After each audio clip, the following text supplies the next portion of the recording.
ಬಂದವು. ಹಲ್ಲೆಲೂಯ. ಬಂಡೆಗಳು ಏನಾಗಿದೆ? ಸೀಳಿ ಹೋಯ್ತು. ಮುಂದೆ ಇನ್ನೊಂದು ದೊಡ್ಡ ಏನ್ ತೆರೆದು ಅಂತ ನೋಡ್ರಿ. ಯೇಸು ಸ್ವಾಮಿ ಪ್ರಾಣವನ್ನ ಕೊಟ್ಟ ತಕ್ಷಣವೇ ಆಲ್ರೆಡಿ ಏನಾಗ್ತದೆ? ಸಮಾಧಿಗಳು ತೆರೆಯಲ್ಪಡ್ತಾ ಇದ್ದಾವೆ. ಯೇಸು ಸ್ವಾಮಿ ಹೇಳಿದ್ರು ಏನಂತ ಗೊತ್ತಾ? ನಾನು ಒಂದು ದಿನ ಮರಣ ಹೊಂದು ಬಿಡುತ್ತೇನೆ, ಅದಾದ ಮೇಲೆ 3 ದಿನಗಳ ನಂತರ ನಾನು ಎಬ್ಬಿಸಲ್ಪಡ್ತೇನೆ, ಎದ್ದು ಬರ್ತೇನೆ ಅಂತ. ಸತ್ಯ ಅರ್ಥ ಮಾಡ್ಕೊಳ್ಬೇಕು. ಯೇಸು ಸ್ವಾಮಿ ಪ್ರಾಣ ಬಿಟ್ಟ ತಕ್ಷಣವೇ ಅನೇಕ ಸಮಾಧಿಗಳು ತೆರೆಯಲ್ಪಟ್ಟವಂತ. ನಾವು ಗುಡ್ ಫ್ರೈಡೆ ಅಂದ್ರೆ ಏನು ಸುಮ್ಮನೆ ಅಳಕಲ್ಲ ಗುಡ್ ಫ್ರೈಡೆ ಮಾಡೋದು. ಯೇಸು ಸ್ವಾಮಿ ಆ ಶುಭ ಶುಕ್ರವಾರದ ದಿನ ಅನೇಕ ಸತ್ತ ವ್ಯಕ್ತಿಗಳನ್ನ ಎಬ್ಬಿಸಲ್ಪಟ್ಟನು. ಹಲ್ಲೆಲೂಯಾ. ಓಕೆ, ಮುಂದೆ ಹೋದ ಮಗನಿಗೆ ಸಮಾಧಿಗಳು ತೆರೆಯಲ್ಪಟ್ಟವು. ನಿತ್ಯ ಹೋಗಿದ ಅನೇಕ ಭಕ್ತರ ದೇಹಗಳು ಎದ್ದವು. ಯಾರಿದ್ರು ಅಂತ? ಇದ್ರೆ ಹೋಗಿದ್ದ ಕೆಲವು ಭಕ್ತರಿದ್ರು. ಹಲ್ಲೆಲೂಯಾ.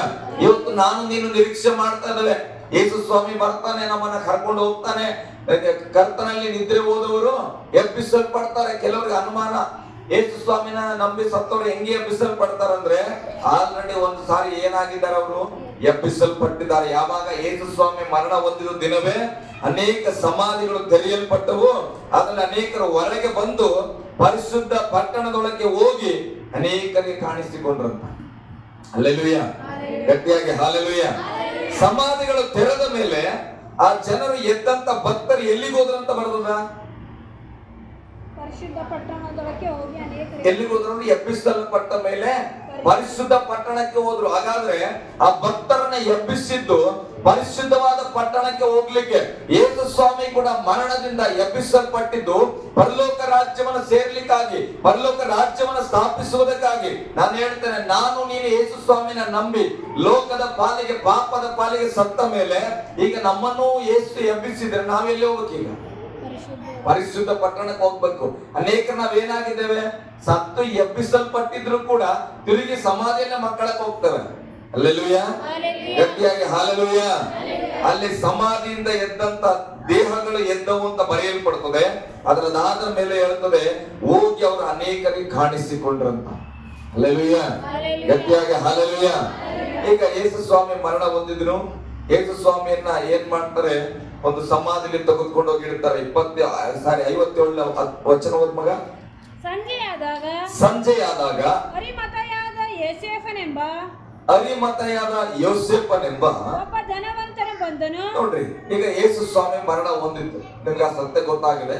ಯೇಸು ಸ್ವಾಮಿ ಮರಣ ಹೊಂದಿದಾಗ್ಲೇ ಅನೇಕ ಸಮಾಧಿಗಳು ಎಬ್ಬಿಸಲ್ಪಟ್ಟಿದ್ರೆ ತಿರುಗಿ ಯೇಸು ಸ್ವಾಮಿ ಬರುವಾಗ ಎಷ್ಟು ಸಮಾಧಿಗಳು ಹೊಡಿಬೇಕು?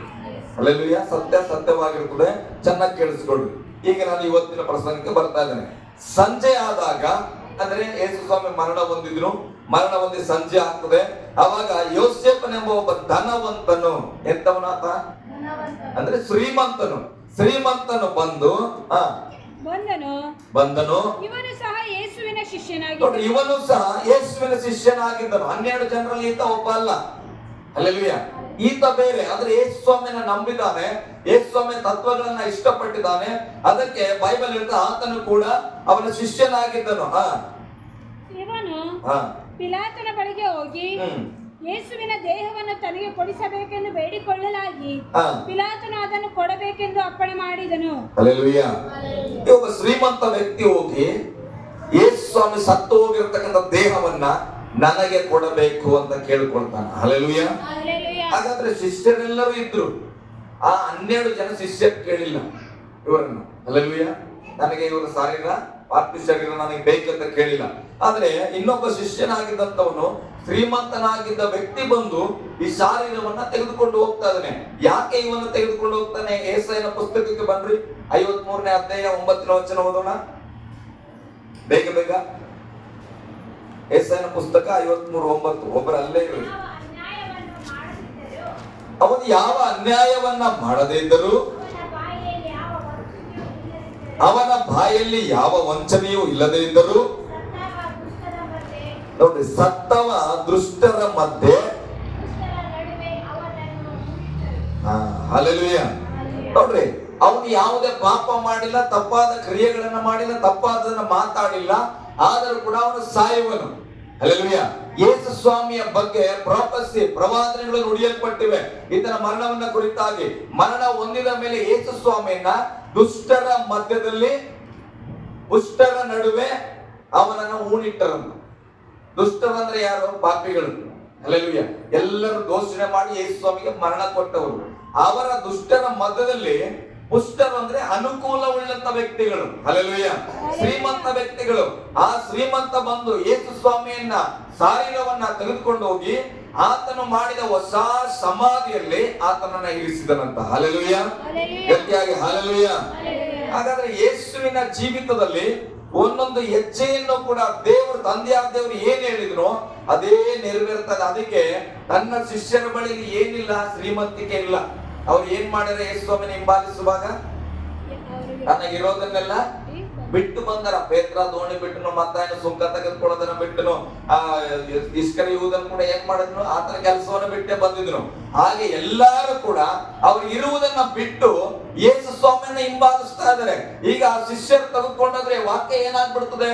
ಬಡವರು ತೆಗೆದುಕೊಂಡೋಗಿ ಬಡವರ ಸಮಾಧಿಯಲ್ಲಿ ಇಟ್ಟಂಗ ಆಗ್ತದೆ. ಆದ್ರೆ ಇಲ್ಲಿ ಬೈಬಲ್ ಹೇಳ್ತದೆ, ಒಬ್ಬ ಶ್ರೀಮಂತನಾದಂತ ಯೋಸೇಫನ ತಂದೆ ಏನ್ ಮಾಡ್ತದಾನೆ? ಆತನ ಹೊಸದಾಗಿ ಮಾಡಲ್ಪಟ್ಟಂತ ಸಮಾಧಿಯಲ್ಲಿ ಯೇಸು ಸ್ವಾಮಿಯನ್ನ ಇಟ್ಟನು. ಹಲ್ಲೆಲೂಯಾ. ಗಟ್ಟಿಯಾಗಿ ಹಲ್ಲೆಲೂಯಾ. ಯಾಕಂದ್ರೆ ಯೇಸು ಸ್ವಾಮಿನ ಸತ್ತ ದೇವರು ಯಾಕೆ ನಾವು ನಂಬಬೇಕಾಗಿದೆ ಅಂದ್ರೆ, ಅನೇಕ ಪ್ರವಾದಿಗಳು ಯೇಸು ಸ್ವಾಮಿಯ ಜೀವಿತವನ್ನ ಮುಂಚಿತವಾಗಿ ತಿಳಿಸ್ಯಾರ. ಹಲ್ಲೆಲೂಯಾ.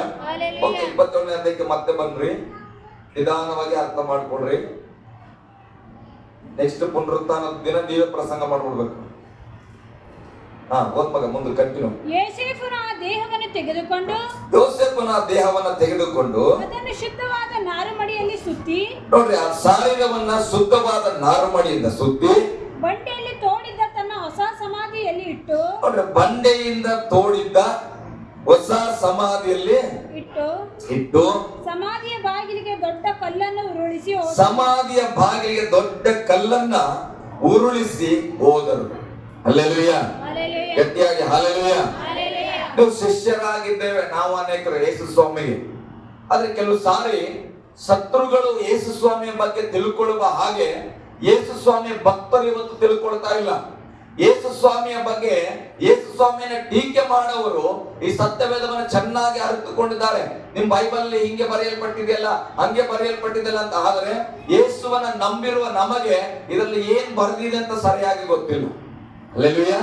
ಹಾಗೆ ಶಿಷ್ಯರಿಗೆ ಅನೇಕ ಸಾರಿ ಯೇಸು ಸ್ವಾಮಿ ಹೇಳಿದ್ರು ಏನಂತ?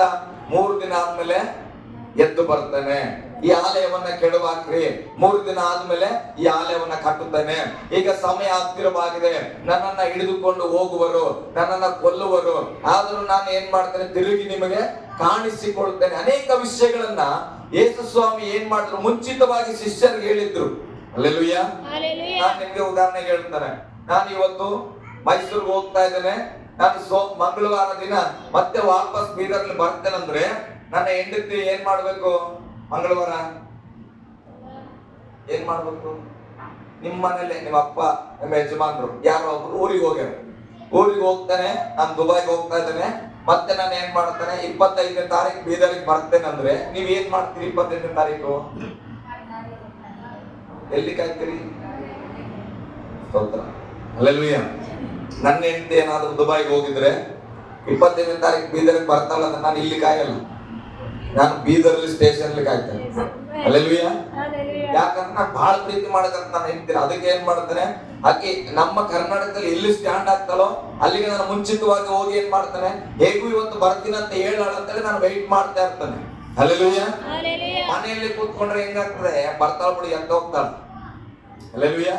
ಹೀಗೆ ಅದೇ ಮನಸ್ಸಲ್ಲಿ ಹೆಚ್ಚಾದ ಪ್ರೀತಿ ಇದ್ದಾಗ ಏನಾಗ್ತದೆ ಗೊತ್ತಾ? ಅಯ್ಯೋ ಹೋಗ್ಯಾಳ, ಏನಾಗಿದೋ, ಹೆಚ್ಚ ಕಡಿಮೆ, ಒಳ್ಳೇದೋ ಕೆಟ್ಟದೋ, ಬಂದ ತಕ್ಷಣ ನಾನು ಏನ್ ಮಾಡಬೇಕು? ನೋಡ್ಬೇಕು ಅನ್ನುವ ಹಾಗೆ. ಆದ್ರೆ ಇಲ್ಲಿ ಯೇಸು ಸ್ವಾಮಿ ಟೂರ್ಗೆ ಹೋಗಿಲ್ಲ. ಟೂರಿಗೆ ಹೋಗ್ಯಾನ ದುಬೈಗೆ. ಯೇಸು ಸ್ವಾಮಿ ಏನಂದ್ರೆ ನಾನು ಮರಣ ಹೊಂದು ಬಿಡ್ತೇನೆ, ಮರಣ ಹೊಂದಿದ ಮೇಲೆ 3 ದಿನ ಆದ್ಮೇಲೆ ನಾನು ಎದ್ದು ಬರ್ತೇನೆ ಅಂದ್ರೆ ಶಿಷ್ಯರಾದವ್ರು ಹೆಂಗಿರ್ಬೇಕಿತ್ತು? ಈಗ ಹೆಂಗಿರ್ಬೇಕಿತ್ತು? 3 ದಿನ ಅಲ್ಲೇ ಕೊಡ್ಬೇಕಿತ್ತು ಲೆಕ್ಕಾಚಾರ ಹೋದ್ರೆ. ಹಲ್ಲೆಲೂಯಾ. ಸತ್ತನಪ್ಪ ನನ್ನ ದೇವ್ರು ಹೇಳ್ತಾನಂತ. ಅದಕ್ಕೆ ಶಿಷ್ಯರು ಏನ್ ಮಾಡಿಲ್ಲ? ಕೂತ್ಕೊಂಡಿಲ್ಲ. ಅದಕ್ಕೆ ಇವತ್ತಿನ ನಾವು ಕ್ರೈಸ್ತತ್ವ ಹೆಂಗಾಗಿದೆ ಅಂದ್ರೆ ಶುಕ್ರವಾರ ಎಲ್ಲ ಕಣ್ಣೀರಿಟ್ಟು ಶಿಲ್ವೆ ಮೇಲೆ ಹಾಕಿ ಬರ್ತವೆ. ಅವತ್ತು ಸತ್ತಿರ ಯೇಸು ಸ್ವಾಮಿನ ಮತ್ತೆ ಏನ್ ಮಾಡಿವಿ ನಾವು? ಹೋದ್ ಶುಕ್ರವಾರ ಕೂಡ ಶಿಲ್ವೆಗೆ ಹಾಕಿ ಬಂದ್ವಿ. ಇವತ್ತು ಮತ್ತೆ ಏನ್ ಮಾಡಿವಿ? ಬಸ್ಕಿನಾಗ ಮತ್ತೆ ಹೋಗಿ ವೇಟ್ ಮಾಡ್ಲಿಕ್ಕೆ. ಹಲ್ಲೆಲೂಯಾ. 3 ದಿನದಾಗ ಯೇಸು ಸ್ವಾಮಿ ಏನಾರ ಆಗ್ಲಿ ಸಮಾಧಿ ಒಳಗೆ ನಮ್ಗೆ ಚಿಂತೆ ಇಲ್ಲ. ಹಲ್ಲೆಲೂಯಾ. ಗಟ್ಟಿಯಾಗಿ ಹಲ್ಲೆಲೂಯಾ. ಎಚ್ಚರವಾಗಿರ್ರಿ, ಸತ್ಯ ತಿಳ್ಕೊಳ್ಬೇಕು. ಅಷ್ಟು ಪ್ರೀತಿ ಇದ್ರೆ ಶಿಷ್ಯರು ಏನ್ ಮಾಡ್ಬೇಕು ಗೊತ್ತಾ, 3 ದಿನ ಅಲ್ಲೇ ವೇಟ್ ಮಾಡ್ತಾ ಇದ್ರು. ಹಾಸ್ಪಿಟಲ್ ಅಡ್ಮಿಟ್ ಆಗ್ಯಾರ ಅಂತ ಇಟ್ಕೊಂಡ್ರಪ್ಪ ಪ್ರೀತಿ ಉಳ್ಳವ್ರು. ಮನೆಗೆ ಬಂದ್ ಮಕ್ಕೋತೀರ. ಹಲ್ಲೆಲೂಯಾ. ಡಾಕ್ಟರ್ ಹೋಗಮ್ಮ ಏನಾಗಲ್ಲ, ಐಶ್ವರ್ಯ ಇಟ್ಟಿವಿ, ನೀವು ನಿದ್ರೆ ಮಾಡ್ರಂತ. ನಿದ್ದೆ ಮಾಡ್ತೀರ? ಐಶ್ವರ್ಯ ಇಟ್ಟಿವಿ ಅಂದ್ರೆ ಏನರ್ಥ? ಆರಾಮಾಗಿ ಲಬ್ಧ ಬಂತ ಇರ್ತದ. ಆದ್ರೂ ಕೂಡ ನಾವೇನ್ ಮಾಡಲ್ಲ, ನಿದ್ದೆ ಮಾಡಲ್ಲ, ಅಲ್ಲೇ ಹಿಂಗೆ ಹೊರ್ಕೊಂಡಿರ್ತಾರೆ.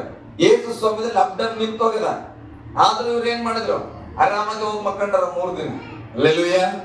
ಎಚ್ಚರವಾಗಿರ್ಬೇಕು. ನೀವು ಹಂಗ ಮಕ್ಕಳಲ್ಲ, ಎಚ್ಚರವಾಗಿರ್ಬೇಕು. ಆಮೇಲೆ ಹೇಳ್ರಿ, ಎಚ್ಚರವಾಗಿರ್ಬೇಕು. ನೀವು ಹಂಗ ಮಲ್ಕೊಳ್ಳಲ್ಲ ಅಂದಾಗ ಆಮೇಲೆ ಹೇಳ್ಬೇಕು. ಮುಂದೆ ಹೋದ್ರಿ. ಮಗ್ದಲದ ಮರಿಯಳು ಬೇರೆ ಮರಿಯಳು ಅಲ್ಲಿ ಸಮಾಧಿಗೆ ಎದುರಾಗಿ ಕೂತಿದ್ದರು. ಹಲ್ಲೆಲೂಯಾ. ಅಲ್ಲಿ ಒಂದಿಬ್ರು ಏನ್ ಮಾಡಿದ್ರಂತ, ಸಮಾಧಿಗೆ ಎದುರಾಗಿ ಕೂತುಕೊಂಡಿದ್ರು. ಹಲ್ಲೆಲೂಯಾ. ಎಲ್ಲಾರು ಹಾಗೆ ಇರಲ್ಲ ಪ್ರೇರೆ. ಕೆಲವರು ಏನ್ ಮಾಡಿರ್ತಾರೆ, ಹೃದಯಕ್ಕೆ ಹತ್ತಿರವಾಗಿರ್ತಾರೆ. ಮಗ್ದಲದ ಮರಿಯಳು ಮತ್ತೆ ಇನ್ನೊಬ್ಬ ಮರಿಯಳು ಏನ್ ಮಾಡಿದ್ರು, ಅಲ್ಲಿ ಸಮಾಧಿಯ ಬಳಿಲಿ ಎದುರಾಗಿ ಕೂತುಕೊಂಡಿದ್ದರು. ಮುಂದೆ ಹೋದೋಣ. ಹಾಗೆ ಮರುದಿನ ಅಂದರೆ ಸೌರಣೆಯ ದಿನ ಕಳೆದ ಮೇಲೆ ಮಹಾಯಾಜಕರು ಪರಿಸಾಯರು. ಸೌರಣೆಯ ದಿನ ಅಂದ್ರೆ ಅರ್ಥ ಏನ್ ಗೊತ್ತಾ, ಪಸ್ಕ ಹಬ್ಬಕ್ಕೆ ಸಿದ್ಧ ಮಾಡತಕ್ಕಂತ ಒಂದು ದಿನ. ಅಂದ್ರೆ ಸೌರಣೆಯ ದಿನ ಅನ್ನೋದ್ರ ಅರ್ಥ, ಪಸ್ಕ ಹಬ್ಬ ಮಾಡುವಾಗ ನಾಳಿನ ಯಜ್ಞಕ್ಕಾಗಿ ಇವತ್ತು ಸಿದ್ಧ ಮಾಡ್ತಾರೆ. ಹಾಗೆ ಇಲ್ಲಿ ಸೌರಣೆಯ ದಿನ ಕಳೆದ ಮೇಲೆ ಮಹಾಯಾಜಕರು ಪರಿಸಾಯರು ಪಿಲಾತನ ಬಳಿಗೆ ಕೂಡಿ ಬಂದು. ಈ ಪರಿಸಾಯರು ಅಂದ್ರೆ ಯಾರು ಗೊತ್ತಾ, ಯೇಸು ಸ್ವಾಮಿನ ಟೀಕೆ ಮಾಡಿದವರು, ಯೇಸು ಸ್ವಾಮಿನ ದ್ವೇಷ ಮಾಡಿದವರು. ಈತನು ದೇವರನ್ನ ಅವಮಾನ ಪಡಿಸ್ತಾ ಇದ್ದಾನೆ, ಈತನು ಸಾಯೋದೇ ಸರಿ ಅಂತ ಹೇಳಿ ಪಿಲಾತನ ಬಳಿಲಿ ಏನ್ ಮಾಡಿದ್ರು, ಪರ್ಮಿಷನ್ ತಗೊಂಡ್ರು. ಹಲ್ಲೆಲೂಯಾ. ಕಳ್ಳನನ್ನ ಬಿಡ್ಬೇಕಂದ್ರೆ ಏನಂತಾರೆ ಇವರೆಲ್ಲ, ಕಳ್ಳನನ್ನ ಬಿಡ್ಬೇಕಾ ಯೇಸು ಸ್ವಾಮಿನ ಬಿಡ್ಬೇಕಂದ್ರೆ ಏನಂದ್ರು, ಕಳ್ಳನನ್ನೇ ಬಿಡ್ರಿ. ಆದ್ರೆ ಯೇಸು ಸ್ವಾಮಿನ ಏನ್ ಮಾಡ್ರಿ, ಗಲ್ಲಿಗೇರಿಸ್ರಿ ಅಂತ ಹೇಳಿದವರು ಈಗ ಅವರು ಪಿಲಾತನ ಬಳಿಗೆ ಕೂಡಿ ಬಂದಿದ್ದಾರೆ. ಎಲ್ಲಿಗೆ ಬಂದರ? ಎಚ್ಚರವಾಗಿ ಎಲ್ಲಿಗೆ ಬಂದರ? ಪಿಲಾತನ ಬಳಿಗೆ ಬಂದರ. ಯೇಸು ಸ್ವಾಮಿನ ಸಿಲುಬೆಲ್ಲ ಹಾಕಿದ್ದಾಯ್ತು, ಇವರು ಆಸೆ ಪಟ್ಟಿದ್ದು ನೆರವೇರಿದೆ. ಯೇಸು ಸ್ವಾಮಿ ಮರಣ ಹೊಂದೆನ, ತಗೊಂಡೋಗಿ ಸಮಾಧಿಲಿ ಇಟ್ಬಿಟ್ಟನ. ಆದ್ರೆ ಇವ್ರು ಯಾಕೆ ವಾಪಸ್ ಬರ್ತಾ ಇದಾರೆ ಪಿಲಾತನ ಬಳಿಯಲ್ಲಿ ಅಂದ್ರೆ, ಜಾಗ್ರತೆಯಾಗಿ ಕೇಳಿಸ್ಕೊಡ್ರಿ. ಮುಂದೆ ಹೋದ್ರಿ. ದೊರೆ ನೋಡ್ರಿ, ಅದು ಯೇಸು ಸ್ವಾಮಿ ಬಗ್ಗೆ ಹೇಳ್ತಾರೆ. ದೊರೆ ಆ ಮೋಸಗಾರನ ಬದುಕಿದ್ದಾಗ ತಾನು 3 ದಿನದ ಮೇಲೆ ಹೇಳುತ್ತೇನೆ ಅಂತ ಹೇಳಿದ್ದು ನನ್ನ ನೆನಪಿಗೆ ಬಂತು. ನೋಡ್ರಿ, ಶತ್ರುಗಳಿಗೆ ಚೆನ್ನಾಗಿ ನೆನಪಿದೆ. ಆತ ಬದುಕಿದ್ದಾಗ ಹೇಳಿದ್ದಾನೆ, 3 ದಿನ ಆದ್ಮೇಲೆ ಎದ್ದು ಬರ್ತೇನೆ ಅಂತ ಹೇಳಿದ್ದಾನೆ. ಅದು ನಮ್ಮ ನೆನಪಿಗೆ ಬಂದಿದೆ, ಅದಕ್ಕೆ ನಾವು ಬಂದಿದ್ದೇವೆ. ಹಲ್ಲೆಲೂಯಾ. ಗಟ್ಟಿಯಾಗಿ ಹಲ್ಲೆಲೂಯಾ. ಇನ್ನ ನಾಳೆಗೆ ಯೇಸು ಸ್ವಾಮಿ ಹೇಳ್ತಾನ, ಇವತ್ತೇ ಇವರು ಬಂದಾರ ಈತನ ಬಳಿ. ಯಾಕಂದ್ರೆ ಅವನು 3 ದಿನ ಆದ್ಮೇಲೆ ಹೇಳ್ತಾನೆ ಅಂತ ಹೇಳನಲ್ಲ, ಅವನು ಹೆಂಗೆ ಹೇಳ್ತಾನೆ, ಅದಕ್ಕೆ ನಾವೇನ್ ಮಾಡ್ಬೇಕು, ಸಮಾಧಿಯನ್ನ ಕಾವಲು ಕಾಯಬೇಕು. ಹಲ್ಲೆಲೂಯಾ. ಆತನ ಹೆಂಗೆ ಎದ್ದು ಬರ್ತಾನ, ಎದ್ದು ಬರಲ್ಲ. ಅಕಸ್ಮಾತ್ ಶಿಷ್ಯರು ಏನಾದ್ರು ಕತ್ಕೊಂಡು ಹೋಗ್ಬಿಟ್ರೆ ಏನ್ ಮಾಡ್ಬೇಕು, ಅದಕ್ಕೆ ನಾವೇನ್ ಮಾಡ್ತೇವೆ, ಸಮಾಧಿಯನ್ನ ಭದ್ರವಾಗಿ ಕಾಯುವುದಕ್ಕೆ ನಮ್ಗೆ ಅಪ್ಪಣೆ ಕೊಡ್ಬೇಕಂತ ಹೇಳಿ ಪರ್ಮಿಷನ್ ಕೇಳಕ್ಕೆ ಬಂದಾರ. ಹಲ್ಲೆಲೂಯಾ. ಗಟ್ಟಿಯಾಗಿ ಹಲ್ಲೆಲೂಯಾ. ಇವತ್ತು ಅನೇಕರ ಲೋಕದಲ್ಲಿ ಯೇಸು ಸ್ವಾಮಿನ ವಾಚ್ ಮಾಡ್ತಾ ಇದಾರೆ. ಯೇಸು ಸ್ವಾಮಿ ಭಕ್ತರನ್ನ, ಸೇವಕರನ್ನ ದೃಷ್ಟಿಸಿ ನೋಡ್ತಾ ಇದಾರೆ. ಯಾಕೆ ಗೊತ್ತಾ, ಯೇಸು ಮೇಲೆ ನಂಬಿಕೆ ಇಟ್ಟಲ್ಲ, ಇವ್ರು ಯೇಸುವಿನ ನಂಬಿದವ್ರು ಏನೇನೋ ಮಾಡ್ತಾರಂತಲ್ಲ, ಹೆಂಗೆ ಮಾಡ್ತಾರಂತ ನೋಡ್ತಾರ. ಹಲ್ಲೆಲೂಯಾ. ಹೆಂಗೆ ಅದ್ಭುತ ಆಗ್ತದೆ. ಯೇಸು ಸ್ವಾಮಿ ನಂಬಿದವ್ರು ಹೇಗೆ ಸೌಖ್ಯವಾಗ್ತಾರೆ, ಯೇಸು ಸ್ವಾಮಿ ನಂಬಿದವ್ರು ಹೇಗೆ ಗುಣ ಆಗ್ತಾರೆ ಅಂತ ಅವರು ಚೆನ್ನಾಗಿ ವಾಚ್ ಮಾಡ್ತಾ ಇದಾರೆ. ನಂಬಿರೋ ನಾವೇನ್ ಮಾಡ್ತದೋ, ನಿದ್ರೆ ಮಾಡ್ತಾರೆ. ಹಲ್ಲೆಲೂಯಾ. ಗಟ್ಟಿಯಾಗಿ ಹಲ್ಲೆಲೂಯಾ. ಓಕೆ, ಮುಂದೆ ಒಂದು ಮಗಂಗೆ. ಆದ ಕಾರಣ 3ನೇ ದಿನದ ತನಕ ಸಮಾಧಿಯನ್ನು ಭದ್ರ ಮಾಡಿ ಕಾಯುವುದಕ್ಕೆ ಅಪ್ಪಣೆ ಕೊಡಬೇಕು. ಇಲ್ಲದಿದ್ದರೆ ಅವನ ಶಿಷ್ಯರು ಬಂದು ಅವನನ್ನು ಕದ್ದುಕೊಂಡು ಹೋಗಿ ಸತ್ತವನು ಬದುಕಿ ಬಂದಿದ್ದಾನೆ ಎಂದು ಹೇಳಾರು. ಆಗ ಮೊದಲನೆಯ ಮೋಸಕ್ಕಿಂತ ಕಡೆಯ ಮೋಸವು ಕೇಡಾದೀತು ಅಂದರು. ಹಲ್ಲೆಲೂಯಾ. ನೋಡ್ರಿ, ಅವ್ರು ಎಷ್ಟು ಮಟ್ಟಿಗೆ ಕಠಿಣವಾಗಿ ಸಿನ್ಸಿಯರ್ ಕೆಲಸ ಮಾಡ್ತಾ ಇದಾರೆ ಅಂದ್ರೆ, ಯೇಸು ಸ್ವಾಮಿಯನ್ನ ಸತ್ತ ಮೇಲೆ ಸಮಾಧಿಗೆ ಹಾಕಿದಾಗ ಶಿಷ್ಯರೇನಾದ್ರೂ ಬಂದು ಎತ್ಕೊಂಡು ಹೋಗ್ಬಿಟ್ಟು ಅವನು ಬದುಕ್ಯಾನ ಅಂತ ಸುಳ್ಳು ಹಬ್ಬಿಸ್ಬಿಡ್ತಾರೆ. ಅದಕ್ಕೆ ನಾವ್ ಏನ್ ಮಾಡ್ತೇವೆ, ಜಾಗೃತಿಯಾಗಿ ಅದನ್ನ ಭದ್ರವಾಗಿ ಕಾಯ್ದುಕೊಳ್ತೇವೆ. ಅದಕ್ಕೆ ನಮಗೆ ಅಪ್ಪಣೆ ಬೇಕಂತ ಹೇಳಿ ಕೇಳಿ ಈಗ ಪಿಲಾತನ ಏನ್ ಮಾಡಿದ್ರೆ, ಆಯ್ತು ಹೋಗ್ರಿ, ಕಾವಲುಗಾರನ ಕರ್ಕೊಂಡು ಹೋಗಿ ನೀವು ಆ ಒಂದು ಸಮಾಧಿಯನ್ನ ಭದ್ರವಾಗಿ ಕಾದುಕೊಡ್ರಿ ಅಂದ್ರು. ಇವ್ರು ಏನ್ ಮಾಡಿದ್ರು, ಹೋಗ್ತಾರೆ ಆ ಸಮಾಧಿಯ ಆ ಕಡೆ ಈ ಕಡೆ ಏನ್ ಮಾಡಿದ್ರು, ಸೈನಾಧಿಪತಿಗಳು ಆ ಸಮಾಧಿ ತೆರಿಬಾರ್ದ ಹಾಗೆ ಭದ್ರವಾಗಿ ಕಾವಲಿಟ್ಟರು. 66ನೇ ವಚನ ಓದ್ ಮಗ. ಪಿಲಾತನು ಅವರಿಗೆ 66 ಅವರು ಹೊರಟು ಕಾವಲುಗಾರರೊಂದಿಗೆ ಆ ಕಲ್ಲಿಗೆ ಮುದ್ರೆ ಹಾಕಿ ಸಮಾಧಿಯನ್ನು ಭದ್ರ ಮಾಡಿದರು. ಹಲ್ಲೆಲೂಯ. ಆ ಸಮಾಧಿಗೆ ಮುದ್ರೆ ಹಾಕಿದ್ರು. ಸುಮ್ಮನೆ ಯಾರಾದ್ರೂ ಕಲ್ಲು ತಿರುಗಿಸಿದ್ರು ಕೂಡ ಏನಾಗ್ಬೇಕು, ಗೊತ್ತಾಗ್ಬೇಕು. ಹಲ್ಲೆಲೂಯ. ನಿಮ್ ಮನೆಗೆ ಈಗ ಕಳ್ಳ ಏನು, ಕೆಲವು ಮನೇಲಿ ಏನೋ ಡೌಟ್ ಇದ್ರೆ ಏನ್ ಮಾಡ್ತವೆ, ಕರೆಕ್ಟ್ ವಸ್ತುಗಳನ್ನ ಹಿಂಗ್ ಇಕ್ಕಿ ಹೋಗ್ತವೆ. ಅಂದ್ರೆ ಯಾರಾದ್ರೂ ಬಂದ್ರೆ ಏನಾಗ್ತದೆ, ವಸ್ತುಗಳು ಆ ಕಡೆ ಈ ಕಡೆ ಸರಿಸಿರ್ತದೆ. ಹಾಗೆ ಇವರು ಆ ಬಾಗಿಲ ಮೇಲೆ ಸೀಲ್ ಹಾಕ್ಯಾರ. ಹಲ್ಲೆಲೂಯ. ಅಂದ್ರೆ ಮುದ್ರಣೆಯನ್ನ ಹಾಕಿ ಹೋಗಿದ್ದಾರೆ. ಯಾಕೆ, ಯಾರು ಬಂದು ಕೂಡ ಸುಮ್ಮನೆ ಕಲ್ಲನ್ನ ಅಲ್ಲಾಡಿಸಿದ್ರು ಅದು ಗೊತ್ತಾಗಬೇಕೆಂಬುದಾಗಿ. ಹಲ್ಲೆಲೂಯ. ಗಟ್ಟಿಯಾಗಿ ಹಲ್ಲೆಲೂಯ. ಆ ಸಮಾಧಿಯನ್ನ ಸೈನಾಧಿಪತಿಗಳು ಭದ್ರವಾಗಿ ಕಾದುಕೊಂಡಿದ್ದಾರೆ. ಆ ಕಲ್ಲನ್ನ ಯಾರು ಅಲುಗಾಡಿಸ್ಲಿಕ್ಕೂ ಕೂಡ ಆಗಲ್ಲ, ಯಾರು ಬಂದು ತೆಗಿಲಕ್ಕೆ ಇವರು ಬಿಡೋದು ಇಲ್ಲ. ಹಾಗಾದ್ರೆ ಇಷ್ಟು ಕಾವಲಿದ್ದ ಮೇಲೆ ಇವತ್ತಿಗೂ ಲೋಕದಲ್ಲಿ ಅನೇಕರು ಯೇಸು ಸ್ವಾಮಿಯ ದೇಹವನ್ನ ಶಿಷ್ಯರು ಎತ್ಕೊಂಡು ಹೋದ್ರು ಅಂತ ಹೇಳ್ತಾರೆ. ಹಲ್ಲೆಲೂಯ. ಗಟ್ಟಿಯಾಗಿ ಹಲ್ಲೆಲೂಯ. ಓಕೆ, ಅದು ಯಾಕೆ ಏನಂತ ಮುಂದೆ ಹೇಳ್ತಾನೆ. 28ನೇ ಅಧ್ಯಾಯಕ್ಕೆ ಬಂದ್ರೆ ಒಂದನೇ ವಚನ. ಸಬ್ಬತ್ತಿನ ಆದ ಮೇಲೆ ವಾರದ ಮೊದಲನೆಯ ದಿವಸ, ಅಂದ್ರೆ ಶನಿವಾರ ಸಬ್ಬತ್ ದಿನವಾಗಿತ್ತು. ಸಬ್ಬತ್ತಿನ ಆದ ಮೇಲೆ ವಾರದ ಮೊದಲನೇ ದಿನ ಭಾನುವಾರ ಬೆಳಿಗ್ಗೆ ಬೆಳಗಾಗುವಾಗ ಮಗ್ದಲದ ಮರಿಯಳು ಬೇರೆ ಮರಿಯಳು ಅಂದ್ರೆ ಯೇಸಪ್ಪನ ತಾಯಿ ಸಮಾಧಿಯನ್ನ ನೋಡುವುದಕ್ಕೆ ಬಂದರು. ನೋಡ್ರಿ, ಗಮನಿಸ್ರಿ. ಯೇಸು ಸ್ವಾಮಿ ಮರಣ ಹೊಂದಿದಾಗ ಏನಾಯ್ತು, ಭೂಮಿ ನಡುಗಿ ಅದರಿಂದ ಅನೇಕ ಸಮಾಧಿಗಳು ಎಬ್ಬಿಸಲ್ಪಟ್ಟವು. ಸತ್ತಾಗೆ ಹಂಗೆ ಅದ್ಭುತ ಆಗಿದ್ರೆ ಎದ್ದೇಳುವಾಗ ಹೆಂಗಾಗ್ಬೇಕು, ಅರ್ಥ ಆಗ್ತದ? ನನ್ನನ್ನು ಒಡೆದು ಬಿಸಾಕ್ದಾಗೆ ಈ ಭೂಮಿ ಅಳ್ಳಾಡೋಗ್ಯದ. ಅಂದ್ರೆ ಈಗ ಒಡೆದು ಬಿದ್ದಿರೋ ವ್ಯಕ್ತಿ ಮೇಲೆ ಏಳುವಾಗ ಈ ಭೂಮಿ ಇನ್ನೆಷ್ಟು ಅದಿರ್ಬೇಕಲ್ಲ. ಹಲ್ಲೆಲೂಯ. ಗಟ್ಟಿಯಾಗಿ ಹಲ್ಲೆಲೂಯ. ಬೈಬಲ್ ಹೇಳ್ತದೆ, ಅವರು ಸಮಾಧಿಯನ್ನು ನೋಡ್ಲಿಕ್ಕೆ ಬಂದಾಗ ಅಲ್ಲಿ ಮಹಾ ಭೂಕಂಪವಾಯಿತು. ಕರ್ತನ ದೂತನು ಆಕಾಶದಿಂದ ಇಳಿದು, ಚೆನ್ನಾಗಿ ಗಮನಿಸ್ರಿ ಈ ಪಾಯಿಂಟ್ ಅನ್ನ. ಆಗ ಮಹಾ ಭೂಕಂಪ ಆಯಿತು. ಕರ್ತನ ದೂತನು ಆಕಾಶದಿಂದ ಇಳಿದು ಬಂದು ಆ ಕಲ್ಲನ್ನು ಬಾಗಿಲಿನಿಂದ ಉರುಳಿಸಿ ಅದರ ಮೇಲೆ ಕೂತುಕೊಂಡನು. ಇಲ್ಲಿ ವಾಕ್ಯ ಏನಂತ ಇದೆ, ದೊಡ್ಡ ಭೂಕಂಪ ಆಯಿತು, ಆದ್ರೆ ಆ ಭೂಕಂಪದಿಂದ ಕಲ್ಲು ಸರಿದು ಹೋಗಿಲ್ಲ. ಹಲ್ಲೆಲೂಯ. ಆ ಕಲ್ಲು ಬಾಗಿಲು ಮುಚ್ಚಲ್ಪಟ್ಟಿದೆ. ಆದ್ರೆ ದೇವದೂತನು ಇಳಿದು ಬಂದು ಅನಾಮತ ಆತನ ಏನ್ ಮಾಡಿದನು, ಆ ಕಲ್ಲನ್ನ ಉರುಳಿಸಿ ಆ ಕಲ್ಲಿನ ಮೇಲೆ ಕುಳಿತುಕೊಂಡನು. ಹಲ್ಲೆಲೂಯ. ಯಾಕೆ ಕೇಳ್ತಾನೆ, ಈಗ ಕಲ್ಲನ್ನ ದೂತನ ತೆಗೆದಿದ್ದು ಯಾತಿಗಾಗಿ? ಭೂಕಂಪ ಆಯ್ತಾ? ಆಯ್ತು. ಈಗ ಬೈಬಲ್ ಹೇಳ್ತದ, ಮರೆಯನ್ನು ಹೋದಾಗ ಏನ್ ಮಾಡಿ ದೂತನು ಆ ಬಾಗಿಲಿನ ಕಲ್ಲಿನ ಮೇಲೆ ಕೂತ್ಕೊಂಡಿದ್ರು. ಆ ಬಾಗಿಲನ್ನ ಸರಿಸಿದವರು ಯಾರು? ದೇವದೂತನು. ಆ ಬಾಗಿಲನ್ನ ದೇವದೂತನು ಯಾತಿಕ್ಕಾಗಿ ತೆರೆಯಲ್ಪಟ್ಟನು? ಯಾತಿಕ್ ತೆರೆದ್ರು? ಅಲ್ಲಿ ಓದ್ಬೇಡ್ರಿ, ಅಲ್ಲಿ ಸಿಗಲ್ಲ. ಈಗ ಓದಿದ್ರು ಯಾಕೆ ತೆಗೆದ್ರು? ಯಾಕೆ?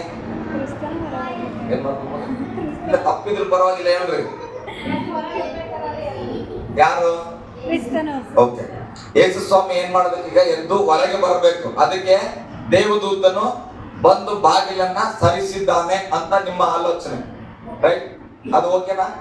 ಓಕೆ ಅನ್ನೋರು ಕೈ ಮೇಲೆ ಮಾಡಿ. ಯೇಸು ಸ್ವಾಮಿ ಹೊರಗೆ ಬರುವುದಕ್ಕಾಗಿ ಬಾಗಿಲನ್ನ ತೆರೆದನ ದೂತನ ಅನ್ನೋರು ಯಾರಿದ್ದೀರಿ? ಇಲ್ಲ. ಮತ್ತೆ ಯಾಕೆ ತೆಗೆದನು?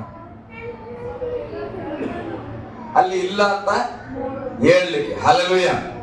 ನಿಜವಾಗಿ ನಿಜ ಅದು, ಅಲ್ಲಿ ಇಲ್ಲ ಅಂತ ಹೇಳಲಿಕ್ಕೆ. ಈಗ ಮಗ್ದಲದ ಮರಿಯಳು ಮತ್ತೆ ಮರಿಯಳು ಇಬ್ಬರು ಸ್ತ್ರೀಯರು ಏನ್ ಮಾಡ್ರ? ಈಗ ಸಮಾಧಿ ಬಳಿಕ್ ಬಂದರ. ಆ ಕಲ್ಲು ಎಷ್ಟು ದೊಡ್ಡ ಕಲ್ಲು ಗೊತ್ತಾ? ಅದನ್ನ ಉಳಿಸಕ್ ಬಹಳ ಕಷ್ಟ ಅಂತ ದೊಡ್ಡ ಬಾಗಿಲು ಮುಚ್ಚಿಬಿಟ್ರ. ಈಗ ಮರಿಯಳು ಬನ್ನಿ, ಬಾಸ್ರಮ್ಮ ಮತ್ತು ಸ್ವಾತಿ ಇಬ್ಬರು ಬನ್ರಿ ಇಲ್ಲಿ ಸ್ವಲ್ಪ. ಹಲ್ಲೆಲೂಯ. ನಿಮ್ಗೆ ಅರ್ಥ ಆಗ್ಬೇಕಲ್ಲ, ಚೆನ್ನಾಗಿ ಗಮನಿಸ್ರಿ. ಈಗ ಇಬ್ಬರು ಸ್ತ್ರೀಯರು, ಈಗ ಸಮಾಧಿ ಕಲ್ಲು ಬಹಳ ದೊಡ್ಡದು. ಇವರಿಬ್ರು ಅದನ್ನ ಉಳಿಸ್ಲಿಕ್ಕೆ ಆಗ್ತದ? ಈಗ ಯೇಸು ಸ್ವಾಮಿನ ಸಮಾಧಿ ಒಳಗೆ ಇಟ್ಟಿದ್ರು. ದೂತ ಬಂದು ಆ ಬಾಗಿಲು ತೆಗೆದಿದ್ದು ಯೇಸು ಸ್ವಾಮಿ ಹೊರಗೆ ಬರ್ಲಿ ಅಂತ ಅಲ್ಲ. ಹಲ್ಲೆಲೂಯ. ಇವರಿಬ್ರು ಒಳಗೆ ಹೋಗಿ ಯೇಸು ಅದನ್ನ ಇಲ್ಲ ಅಂತ ನೋಡಕ್ ಬಾಗಿಲು ತೆರಿಬೇಕಲ್ಲ. ಹಲ್ಲೆಲೂಯ. ನಾವ್ ಅನ್ಕೊಂಡ್ಬಿಡ್ತೇವೆ ಯೇಸು ಸ್ವಾಮಿ ದೂತನ್ ಬಂದು ಬಾಗಿಲು ತೆರೆದು ಯೇಸು ಸ್ವಾಮಿನ ಬರ ಮಾಡಿದ್ನಂತ. ಹಲ್ಲೆಲೂಯ. ಬಟ್ ಬೈಬಲ್ ಅಲ್ಲಿ ಎಲ್ಲಿ ಕೂಡ ಯೇಸು ಸ್ವಾಮಿ ನಡ್ಕೊಂಡು ಬಂದನ, ಯಾವಾಗ ಭೂಕಂಪ ಆಯಿತೋ ಆಗಲೇ ಆ ಬಾಗಿಲನ್ನ ತೆರೆಯದೇನೆ ಯೇಸು ಸ್ವಾಮಿ ಸಮಾಧಿಯಿಂದ ಹೊರಗೆ ಬಂದಿದ್ದಾನೆ. ಹಲ್ಲೆಲೂಯ. ಗಟ್ಟಿಯಾಗಿ ಹಲ್ಲೆಲೂಯ. ಯೇಸು ಸ್ವಾಮಿ ಅಲ್ಲಿ ಇಲ್ಲ, ಒಳಗೆ ಆತನ ಸುತ್ತಲ್ಪಟ್ಟಂತ ನಾರು ಮಡಿ ಮಾತ್ರ ಬಿದ್ದಿದೆ. ಆದ್ರೆ ಬಾಗಿಲು ಮುಚ್ಚಿದ ಸಮಾಧಿಯ ಹೊರಗೆ ಮಗ್ದಲದ ಮರಿಯಳು ನಿಂತ್ಕೊಂಡರ. ಈಗ ಅವರಿಗೆ ಯೇಸು ಸ್ವಾಮಿ ಒಳಗದನ ಇಲ್ಲೋ ಗೊತ್ತಿಲ್ಲ. ಈಗ ಅವರ ಕೈಯಲ್ಲಿ ಬಾಗಿಲನ್ನ ತೆರೀಕಾಗಲ್ಲ. ಅದಕ್ಕೆ ಒಬ್ಬ ದೇವದೂತನು ಬಂದು ಬಾಗಿಲನ್ನ ತೆರೆದನು. ಹಲ್ಲೆಲೂಯ. ಗಟ್ಟಿಯಾಗಿ ಹಲ್ಲೆಲೂಯ. ಚೆನ್ನಾಗಿ ಅರ್ಥ ಮಾಡ್ಕೊಳ್ಬೇಕ್ರೆ ಅಂದ್ರೆ ಯೇಸು ಸ್ವಾಮಿ ಹೊರಗೆ ಬರುವವರೆಗೂ ಕೂಡ ಯಾರು ಆ ಬಾಗಿಲನ್ನ ತೆರೆದಿಲ್ಲ. ಗಟ್ಟಿಯಾಗಿ ಒಂದು ಆಮೇಲೆ ಹೇಳ್ರಿ. ಹಲ್ಲೆಲೂಯ. ಅಲ್ಲಿ ಯಾಕಂದ್ರೆ ಅಲ್ಲೆಲ್ಲ ಇದಿಲ್ಲ, ನೀವು ಧ್ಯಾನಿಸಬೇಕು. ಹಲ್ಲೆಲೂಯ. ಓಕೆ, ಹೋದ್ರಿ ಮಗ ಮುಂದೆ. ಅವನ ಮುಖಭಾವವು ಮಿಂಚಿನಂತೆ ಇತ್ತು. ದೇವದೂತನ ಮುಖಭಾವ ಮಿಂಚಿನಂತೆ ಇತ್ತು.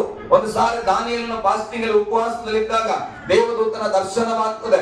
ಆತನನ್ನು ನೋಡಿ ಆತನ ಹೇಳ್ತಾನೆ, ಆತನ ಮುಖಭಾವವು ಮುಖದ ಮಿಂಚಿನಂತೆ ಇದ್ದಿತ್ತು. ಹಲ್ಲೆಲೂಯ.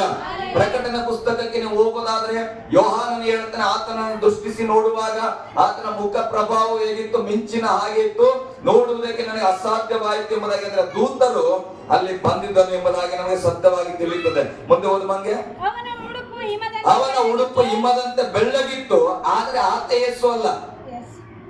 ಹಲ್ಲೆಲೂಯ. ಕೆಲವರು ಏನ್ ಮಾಡ್ತಾರೆ, ಕಲ್ಲಿನ ಮೇಲೆ ಯೇಸು ಸ್ವಾಮಿನ ಕೂತ್ಕೊಂಡಿದ್ದಾನಂತಾರ ಪ್ರಸಂಗದಲ್ಲಿ. ಹಲ್ಲೆಲೂಯ. ಆದ್ರೆ ಆ ಕಲ್ಲನ್ನ ತೆರೆದಲ್ಲಿ ಯೇಸು ಸ್ವಾಮಿ ಕೂತಿದ್ದಿಲ್ಲ. ಮಗ್ದಲದ ಮರಿಯಳು ಹೋಗಿ ನೋಡ್ಲಿಕ್ಕಾಗಿ ದೂತನ ಬಾಗಿಲನ್ನ ತೆರೆದು ಆ ಕಲ್ಲಿನ ಮೇಲೆ ಕೂತಿದ್ದನು. ಆ ದೂತನ ವಸ್ತ್ರವು ಹೇಗಿತ್ತಂತ, ಹಿಮದಂತೆ ಬೆಳ್ಳಗಿದ್ದಿತ್ತು. ಓಕೆ, ಮುಂದೆ ಹೋದ್ರಿ. ಅಂದ್ರೆ ಕಾವಲುಗಾರರು ಕೂಡ ಅಲ್ಲೇ ಇದ್ದಾರೆ. ಹಲ್ಲೆಲೂಯ. ಕಾವಲುಗಾರರು ಅಲ್ಲೇ ಇದ್ದಾರೆ. ಕಾವಲುಗಾರರು ಅವನನ್ನ ನೋಡಿ ಹೆದರಿ ನಡಗಿ ಸತ್ತವರಂತೆ ಹಾಗಾದರು. ಹಲ್ಲೆಲೂಯ. ಅಂದ್ರೆ ಆ ಕಲ್ಲನ್ನ ಸರಿಸಿ ಆ ದೂತ ಕೂತ್ಕೊಂಡ್ರದನ್ನ ನೋಡಿ ಈ ಎಲ್ಲ ಕಾವಲುಗಾರರ ಅಂಜಿ ಹೋಗ್ಯಾರ, ಸತ್ಯವೇನು ಅನ್ನುವ ಹಾಗೆ ಬಲಹೀನರಾಗಿ ಹೋದರು. ಹಲ್ಲೆಲೂಯ. ಓಕೆ, ಮುಂದೆ ಸ್ವಲ್ಪ ಮಗ ಹಂಗೆ. ಆಗ ದೂತನು ಆ ಹೆಂಗಸರಿಗೆ, ನೀವು ಹೆದರಬೇಡ್ರಿ, ಶಿಲುಬೆಗೆ ಹಾಕಲ್ಪಟ್ಟಿದ್ದ ಯೇಸುವನ್ನು ಹುಡುಕುತ್ತೀರಿ ಎಂದು ನಾನು ಬಲ್ಲೆನು. ಆತನು ನಾನು ನೀವು ಹುಡುಕುವ ಸಮಾಧಿಯಲ್ಲಿ ಇಲ್ಲ. ಗಟ್ಟಿಯಾಗಿ ಒಂದು ಆಮೇಲೆ ಹೇಳಬೇಕು. ಹಲ್ಲೆಲೂಯ. ನಾವು ಹೋಗ್ಲಿ ಬಿಡ್ರಿ, ಸಮಾಧಿನೇ ಮತ್ತೆ ಏನಾದ್ರು ಹೇಳಿ ಬೇಜಾರು. ಹಲ್ಲೆಲೂಯ. ಬಿಷಪ್ ಆಗಿರೋ ನೀನು 500 ವರ್ಷ ಸೇವೆ ಮಾಡ್ರು, ಇನ್ನ ಎಲ್ಲೋ ಒಂದ್ ಕಡೆ ಹೋಗಿ ಸಮಾಧಿಯಲ್ಲಿ ಯೇಸುವನ್ನ ಹುಡುಕಿದ್ರೆ ಬೈಬಲ್ ಹೇಳ್ತದೆ ಅಲ್ಲಿ ಯೇಸು ಇಲ್ಲ. ಹಲ್ಲೆಲೂಯ. ಯೆರೂಸಲೇಮಿನ ಸಮಾಧಿಯಲ್ಲಿ ರಾಜಮಾಟಿ ಹೋಗಿ ಬಂದಾರ. ನಿಮ್ಗೆ ಟೈಮ್ ಇದ್ರೆ ಹಾಗಾದ್ರೆ ಸಿಕ್ಕಿದ್ರೆ ಕೇಳ್ರಿ. ಯೆರೂಸಲೇಮಿಗೆ ಅಲ್ಲಿ ಸಮಾಧಿಯಲ್ಲಿ ಯೇಸು ಅದಾನಂತ ಬರೆದದ್ರೆ అంటే ಏನ್ ಯೇಸು ಇಲ್ಲ ಅಂತ ಬರೆದಿದ್ದ ಅಂತ ಕೇಳಿ. ಹಲ್ಲೆಲೂಯ. ಅಲ್ಲಿ ಯಾವತ್ತು ಹೋದ್ರು ಕೂಡ ಯೇಸು ಇಲ್ಲಿ ಇಲ್ಲ ಅಂತ ಬರೆದದ. ಹಲ್ಲೆಲೂಯ. ಗಟ್ಟಿಯಾಗಿ ಹಲ್ಲೆಲೂಯ. ಹಾಗಾದ್ರೆ ಯೇಸು ಸಮಾಧಿಯಲ್ಲಿ ಇಲ್ಲ ಹೇಳ್ರಿ. ಸಮಾಧಿಯಲ್ಲಿ ಯೇಸು ಇಲ್ಲ, ಆತನು ಎದ್ದಿದ್ದಾನೆ. ಓಕೆ, ಮುಂದೆ ಹೋದ ಮಾತಂಗೆ. ತಾನು ಹೇಳಿದಂತೆ ಎದ್ದಿದ್ದಾನೆ, ಬನ್ನಿ. ಮಲಗಿದ್ದ ಸ್ಥಳವನ್ನು ನೋಡಿ. ಯೇಸುನಂತೂ ಅಲ್ಲಿ ಇಲ್ಲ. ನೀವು ಏನ್ ನೋಡ್ಬೋದು, ಬಾಗಿಲು ತೆಗೆದುಕೊಡ್ತೀನಿ ಬನ್ರಿ ಒಳಗೆ. ಆತನ ಮಲಗಿದ್ದ ಸ್ಥಳವನ್ನ ನೋಡಿರಿ. ಹಲ್ಲೆಲೂಯ. ಹಲ್ಲೆಲೂಯ. ನನಗೆ ಅನಿಸ್ತದೆ ಇವತ್ತು ಅನೇಕರ ದೇವ್ರ ಮಕ್ಕಳಿಗೆ ದೇವ್ರ ನೋಡಕ್ ಮನಸ್ಸಿಲ್ಲ. ದೇವ್ರು ಎಲ್ಲಿ ಮಲ್ಕೊಂಡಿದ್ರು, ದೇವ್ರು ಎಲ್ಲಿ ಕುಂತಿದ್ರು, ದೇವ್ರು ಎಲ್ಲಿ ಉಣ್ತಾ ಇದ್ರು, ದೇವ್ರು ಯಾವ್ದು ಬಟ್ಟೆ ಉಟ್ಕೊಂಡಿದ್ರು, ಇದನ್ನ ನೋಡಕ್ ಬಹಳ ಆಸೆ. ಆದ್ರೆ ಯೇಸು ಸ್ವಾಮಿ ಹೇಳ್ತಾನೆ, ಏ ಮಗನೇ, ನಾನ್ ನಿನ್ನೊಳಗೆ ಬರಕ್ಕೆ ಮುಂದೆ ನಿಂತೀನಿ, ನನಗ್ ನೋಡು ಅಂತಾನೆ ಯೇಸು. ಹಲ್ಲೆಲೂಯ. ನಮ್ಗೆ ಯೇಸು ಬೇಕಾಗಿಲ್ಲ. ಯೇಸು ಕೂತ್ಕೊಂಡು ಚೇರ್ ಸಿಕ್ಬಿಡ್ತಾರೆ, ಮನೆಗೆ ತಗೊಂಡೋಗಿ ಏನ್ ಮಾಡ್ತೇವೆ, ದಿನ ಸುಟ್ಟಿ ಇಟ್ಕೊಳ್ತಾರೆ. ಹಲ್ಲೆಲೂಯ. ನಮ್ಗೆ ಯೇಸು ಹೇಳ್ತಾನೆ, ಚೇರ್ ತಗೊಂಡು ಏನ್ ಮಾಡ್ತೇವೆ, ನಾನೇ ಬರ್ತೀನಿ ಮನೆಗೆ ಅಂತ. ಹಲ್ಲೆಲೂಯ. ಗಟ್ಟಿಯಾಗಿ ಹಲ್ಲೆಲೂಯ. ಅದಕ್ಕೆ ಮಗ್ದಲದ ಮರಿಯಳಿಗೆ ಮತ್ತೊಬ್ಬ ಮರಿಯಳಿಗೆ ಹೇಳಿದ್ರು, ಬಾಮ್ಮ ಅಲ್ಲಿ ಯೇಸು ಮಲಗಿದ ಸ್ಥಳವನ್ನ ನೋಡಿರಿ. ಮುಂದೆ ಹೋದ್ ಮಗ. ಮತ್ತು ಬೇಗ ಹೋಗಿ ಆತನ ಶಿಷ್ಯರಿಗೆ ಸತ್ತವನು ಬದುಕಿದ್ದಾನೆ, ಆತನು ನಿಮ್ಮನ್ನ ಮುಂದೆ ಗಲಿಲಾಯದಲ್ಲಿ ಕಾಣುವಿರಿ ಎಂಬುದಾಗಿ ಹೇಳ್ರಿ ಅಂದ್ರು. ಶಿಷ್ಯರು ಹೋಗಿ ಫಸ್ಟ್ ಏನ್ ಮಾಡ್ರಿ, ಸತ್ತ ವ್ಯಕ್ತಿ ಬದುಕಿದ್ದಾನೆ ಹೇಳ್ರಿ. ಸತ್ತ ಯೇಸು ಬದುಕಿದ್ದಾನೆ. ಹಲ್ಲೆಲೂಯ. ಗಟ್ಟಿಯಾಗಿ ಹಲ್ಲೆಲೂಯ. ಅದಕ್ಕೆ ಬದುಕಿರೋ ಯೇಸುವನ್ನ ನಾವು ತಿರುಗಿ ಸಾಯಿಸಬಾರ್ದು ಅಲ್ಲ. ತಿರುಗಿ ನಾವ್ ಏನ್ ಮಾಡಬಾರ್ದು? ಸತ್ತಿರುವ ಯೇಸು ಬದುಕಿದ್ದಾನೆ, ಬದುಕಿರುವ ಯೇಸುವನ್ನ ನಾವು ಸಾಯಿಸಬಾರ್ದು. ಅದಕ್ಕೆ ಬೈಬಲಲ್ಲಿ ಪೌಲನು ಹೇಳ್ತಾನೆ, ಯೇಸುವನ್ನ ತಿಳಿದವರಾಗಿ ಯೇಸುವಿನ ವಾಕ್ಯವನ್ನ ಅರಿತುಕೊಂಡು ದೀಕ್ಷಾಸ್ಥಾನವನ್ನ ತೆಗೆದುಕೊಂಡು ಪರಿಶುದ್ಧವಾದ ವ್ಯಕ್ತಿ ತಿರುಗಿ ಪಾಪವನ್ನ ಮಾಡುವುದಾದ್ರೆ ನೀವು ಆ ಯೇಸು ಸ್ವಾಮಿನ ತಿರುಗಿ ಸಿಲುಬೆಯಲ್ಲಿ ಜಡಿಯಲ್ಪಡ್ತಾ ಇದ್ದೀರಿ. ಹಲ್ಲೆಲೂಯಾ.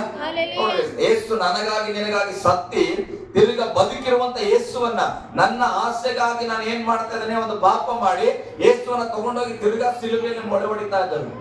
ಹಲ್ಲೆಲೂಯಾ. ಗಟ್ಟಿಯಾಗಿ ಹಲ್ಲೆಲೂಯಾ. ನಾನು ಹೇಳ್ತೇನೆ, ಅದಕ್ಕೆ ನೀನು ಯೇಸುಗಾಗಿ ಕಣ್ಣೀರ್ ಇಡಬೇಕು ಅನ್ಸಿದ್ರೆ ಕಣ್ಣೀರ್ ಇಡಬೇಡ, ಪರಿಶುದ್ಧವಾಗಿ ಜೀವಿಸು. ಪಕ್ಕದಲ್ಲಿ ಕೈ ಕೊಟ್ಟರು, ಪರಿಶುದ್ಧವಾಗಿರೋಣ. ಅದೇ ಕೃತಜ್ಞತೆಯ ಜೀವಿತ ಅಂದ್ರೆ. ನಾನು ಯೇಸುಗಾಗಿ ಅಳುತ್ತೇನೆ, ಅಳದ್ ಬೇಡ, ಸಂತೋಷವಾಗಿರು, ಆರಾಮಾಗಿ ವಸ್ತ್ರ ಮೇಲೆ ವಸ್ತ್ರ ಹಾಕುವ, ಕಾರ್ ಮೇಲೆ ಕಾರ್ ತಗೋ, ಆದ್ರೆ ಏನ್ ಮಾಡು, ಪರಿಶುದ್ಧವಾಗಿ ಜೀವಿಸು. ಹಲ್ಲೆಲೂಯಾ. ಗಟ್ಟಿಯಾಗಿ ಹಲ್ಲೆಲೂಯಾ. ಅದಾದ್ಮೇಲೆ ಯೇಸು ಸ್ವಾಮಿನ ಆಯ್ತು, ಯೇಸು ಸ್ವಾಮಿ ಏನ್ ಮಾಡಿ ಶಿಷ್ಯರು ಕಾಣಿಸ್ಕೊಳ್ತಾರೆ, ಮಾತಾಡಿದ್ರು. ಮತ್ತೆ ಅವ್ರು ಏನ್ ಮಾಡಿದ್ರು, ನಿಮಗೆ ಒಬ್ಬ ಸಹಾಯಕನ ಕೊಡುತ್ತೇನೆ ಎಂಬುದಾಗಿ ಯೇಸು ಸ್ವಾಮಿ ಏನ್ ಮಾಡಿದ್ರು, ಹೇರಿ ಹೋದ್ರು. ಹಲ್ಲೆಲೂಯಾ. ಸ್ವರ್ಗಾರೋಹಣ ಆದ್ರು. ಹಾಗಾದ್ರೆ ಈ ಭೂಲೋಕದಲ್ಲಿ ಯೇಸು ಸ್ವಾಮಿಯನ್ನ ಶಿಷ್ಯರು ಎತ್ಕೊಂಡು ಹೋದ್ರು ಅನ್ನತಕ್ಕಂಥ ಸಂಗತಿ ಯಾಕೆ ಹಬ್ಬಿಸಲ್ಪಟ್ಟಿದೆ? ಒಂದು ಕಾಮಿಡಿಯ ರೀತಿಯಲ್ಲಿ ಇದ್ದ ವಚನ ನಿಮ್ಗೆ ಓದಿಸ್ತೇನೆ. 11ನೇ ವಚನದಿಂದ ಓದ್ ಮಗ. ಅವರು ಹೋಗುತ್ತಿರುವಾಗ ಕಾವಲುಗಾರರಲ್ಲಿ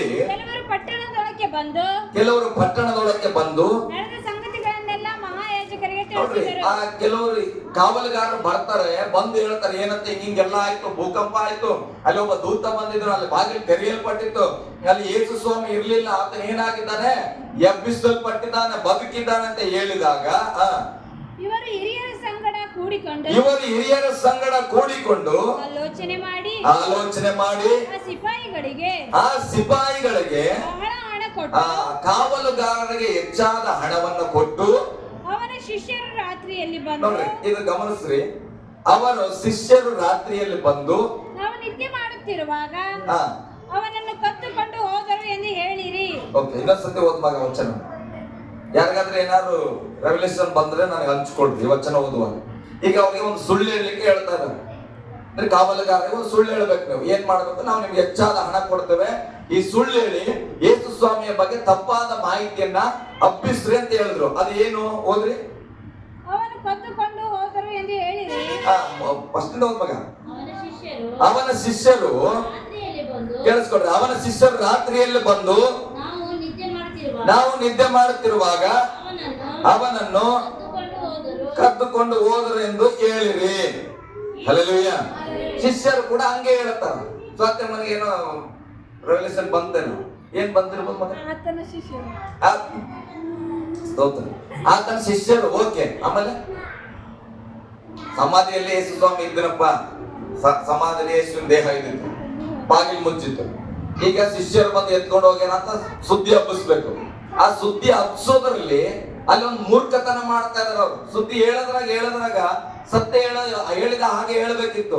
ಇವ್ರು ಹೆಂಗ್ ಹೇಳ್ಯಾರ ಅಂದ್ರೆ ಸುಳ್ಳೇ ಹೇಳ್ತಾ ಇದ್ರ ಅಂತ ಗೊತ್ತಾಗುವ ಸುಳ್ಳು ಹೇಳ್ಯಾರ. ಹೋದ್ರಿ ಮತ್ತೆ ಅವರ ಶಿಷ್ಯರು ರಾತ್ರಿಯಲ್ಲಿ ಬಂದ್ರು ಕತ್ತಲಾಗ. ಓಕೆ, ನಾವು ನಿದ್ದೆ ಮಾಡುತ್ತಿರುವಾಗ ಅವನನ್ನು ಕದ್ದುಕೊಂಡು ಹೋದರು ಎಂದು ಹೇಳಿರಿ. ಹಲ್ಲೆಲೂಯಾ.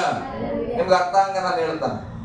ನಾನು ಇಲ್ಲಿ ಮಲ್ಕೊಂಡಿರ್ತೇನೆ, ಈಗ ಬೆಳಿಗ್ಗೆ ಶ್ರೀತಣ್ಣನ ಬಗ್ಗೆ ಒಂದು ಸುಳ್ಳು ಹೇಳ್ಬೇಕು. ನಾನು ಹೇಳ್ತಾನೆ, ನಾನು ಇಲ್ಲಿ ರಾತ್ರಿ ಬಹಳ ಗಾಢ ನಿದ್ರೆ ಮಾಡ್ತಾ ಇದ್ದೆ, ಅವಾಗ ಶ್ರೀತಣ್ಣ ಬಂದು ನನ್ನ ಮೊಬೈಲ್ನ ಎತ್ಕೊಂಡು ಹೋಗ್ಯಾನ ಅಂದ್ರೆ ನಂಬ್ತೀರಿ? ಯಾಕೆ ನಂಬಲ್ಲ? ನಾನು ನಿದ್ರೆ ಮಾಡ್ತಿದ್ದಾಗ ಶ್ರೀತಣ್ಣನೇ ಎತ್ಕೊಂಡು ಹೋಗ್ಯಾನ ಅಂತ ನಿನಗೇನ್ ಗೊತ್ತಪ್ಪ? ಅವ್ರು ಹೇಳೋ ಸುಳ್ಳು ನೋಡ್ರಿ. ನಾವು ರಾತ್ರಿಯಲ್ಲಿ ನಿದ್ದೆ ಮಾಡುತ್ತಿರುವಾಗ ಅವರ ಶಿಷ್ಯರು ಬಂದು ಎತ್ಕೊಂಡು ಹೋಗ್ಯಾರಂತ. ಇನ್ನ ಹೆಂಗ್ ಹೇಳ್ಬೇಕಿತ್ತು, ನಾವು ಎಚ್ಚರವಾಗೇ ಇದ್ವಿ, ನಮ್ಮನ್ನ ಹೊಡೆದು ಎತ್ಕೊಂಡು ಹೋಗ್ಯಾರ ಅಂದ್ರೆ ಪರವಾಗಿಲ್ಲ, ನಂಬಬಹುದಿತ್ತು. ಆದ್ರೆ ಬೈಬಲ್ ಹೇಳ್ತದೆ, ಅವ್ರ ಶಿಷ್ಯರು ಬಂದು ನಾನು ಆರಾಮಾಗಿ ನಿದ್ದೆ ಮಾಡುವಾಗ ಅವ್ರು ಎತ್ಕೊಂಡು ಹೋಗ್ಯಾರ. ಹಲ್ಲೆಲೂಯಾ. ಗಟ್ಟಿಯಾಗಿ ಹಲ್ಲೆಲೂಯಾ. ಅದಕ್ಕೆ ಸತ್ಯ ಸತ್ಯನೇ ಆಗಿರ್ತದೆ, ಸುಳ್ಳು ಸುಳ್ಳೇ ಆಗಿರ್ತದೆ. ಹಲ್ಲೆಲೂಯಾ. ಇವತ್ತು ಅನೇಕರು ಈ ಸುಳ್ಳನ್ನೇ ನಂಬಿಕೊಂಡು ಯೇಸು ಸ್ವಾಮಿಯ ಶಿಷ್ಯರು ಎತ್ಕೊಂಡು ಹೋಗ್ಯಾರ. ಹಲ್ಲೆಲೂಯಾ. ನಿದ್ದೆ ಮಾಡೋಂಗೆ ಹೆಂಗ್ ಗೊತ್ತಪ್ಪ? ಶಿಷ್ಯರೇ ಬಂದಿದ್ರು. ಯಾರು ಬಂದಿದ್ರು? ಹಲ್ಲೆಲೂಯಾ. ಗಟ್ಟಿಯಾಗಿ ಹಲ್ಲೆಲೂಯಾ. ಅದಕ್ಕೆ ನಾನು ಹೇಳ್ತೇನೆ, ಇವತ್ತು ಸುಳ್ಳು ಹೆಚ್ಚಾಗಿ ಏನಾಗ್ತದೆ, ಪ್ರಖ್ಯಾತ ಬರ್ತಾ ಇದೆ.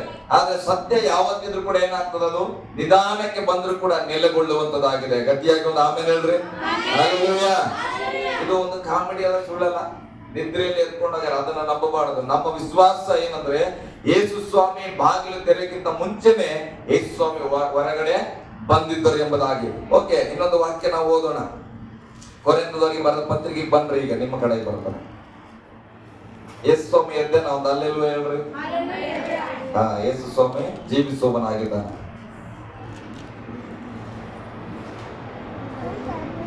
ಓಕೆ, 1 ಕೊರಿಂಥ 15ನೇ ಅಧ್ಯಾಯ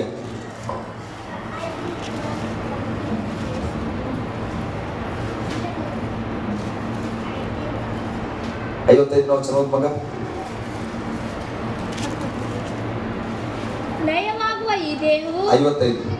ಮರಣವೇ ಮರಣವೇ ನಿನ್ನ ಜಯವೆಲ್ಲಿ, ನೋಡಿ, ಮರಣವೇ ನಿನ್ನ ಜಯವಿಲ್ಲಿ, ಮರಣವೇ ನಿನ್ನ ವಿಷದ ಕೊಂಡಿಯಲ್ಲಿ, ಮರಣವೇ ನಿನ್ನ ವಿಷದ ಕೊಂಡಿಯಲ್ಲಿ, ಮರಣದ ಕೊಂಡಿ ಪಾಪವೇ ಮತ್ತು ಪಾಪದ ಬಲಕ್ಕೆ ಆಧಾರವು ಧರ್ಮಶಾಸ್ತ್ರವೇ. ಆದರೆ ದೇವರು ನಮ್ಮ ಕರ್ತನಾದ ಯೇಸು ಕ್ರಿಸ್ತನ ಮೂಲಕ ನಮಗೆ ಜಯವನ್ನ ಕೊಟ್ಟಿದ್ದಾನೆ. ಹಲ್ಲೆಲೂಯಾ.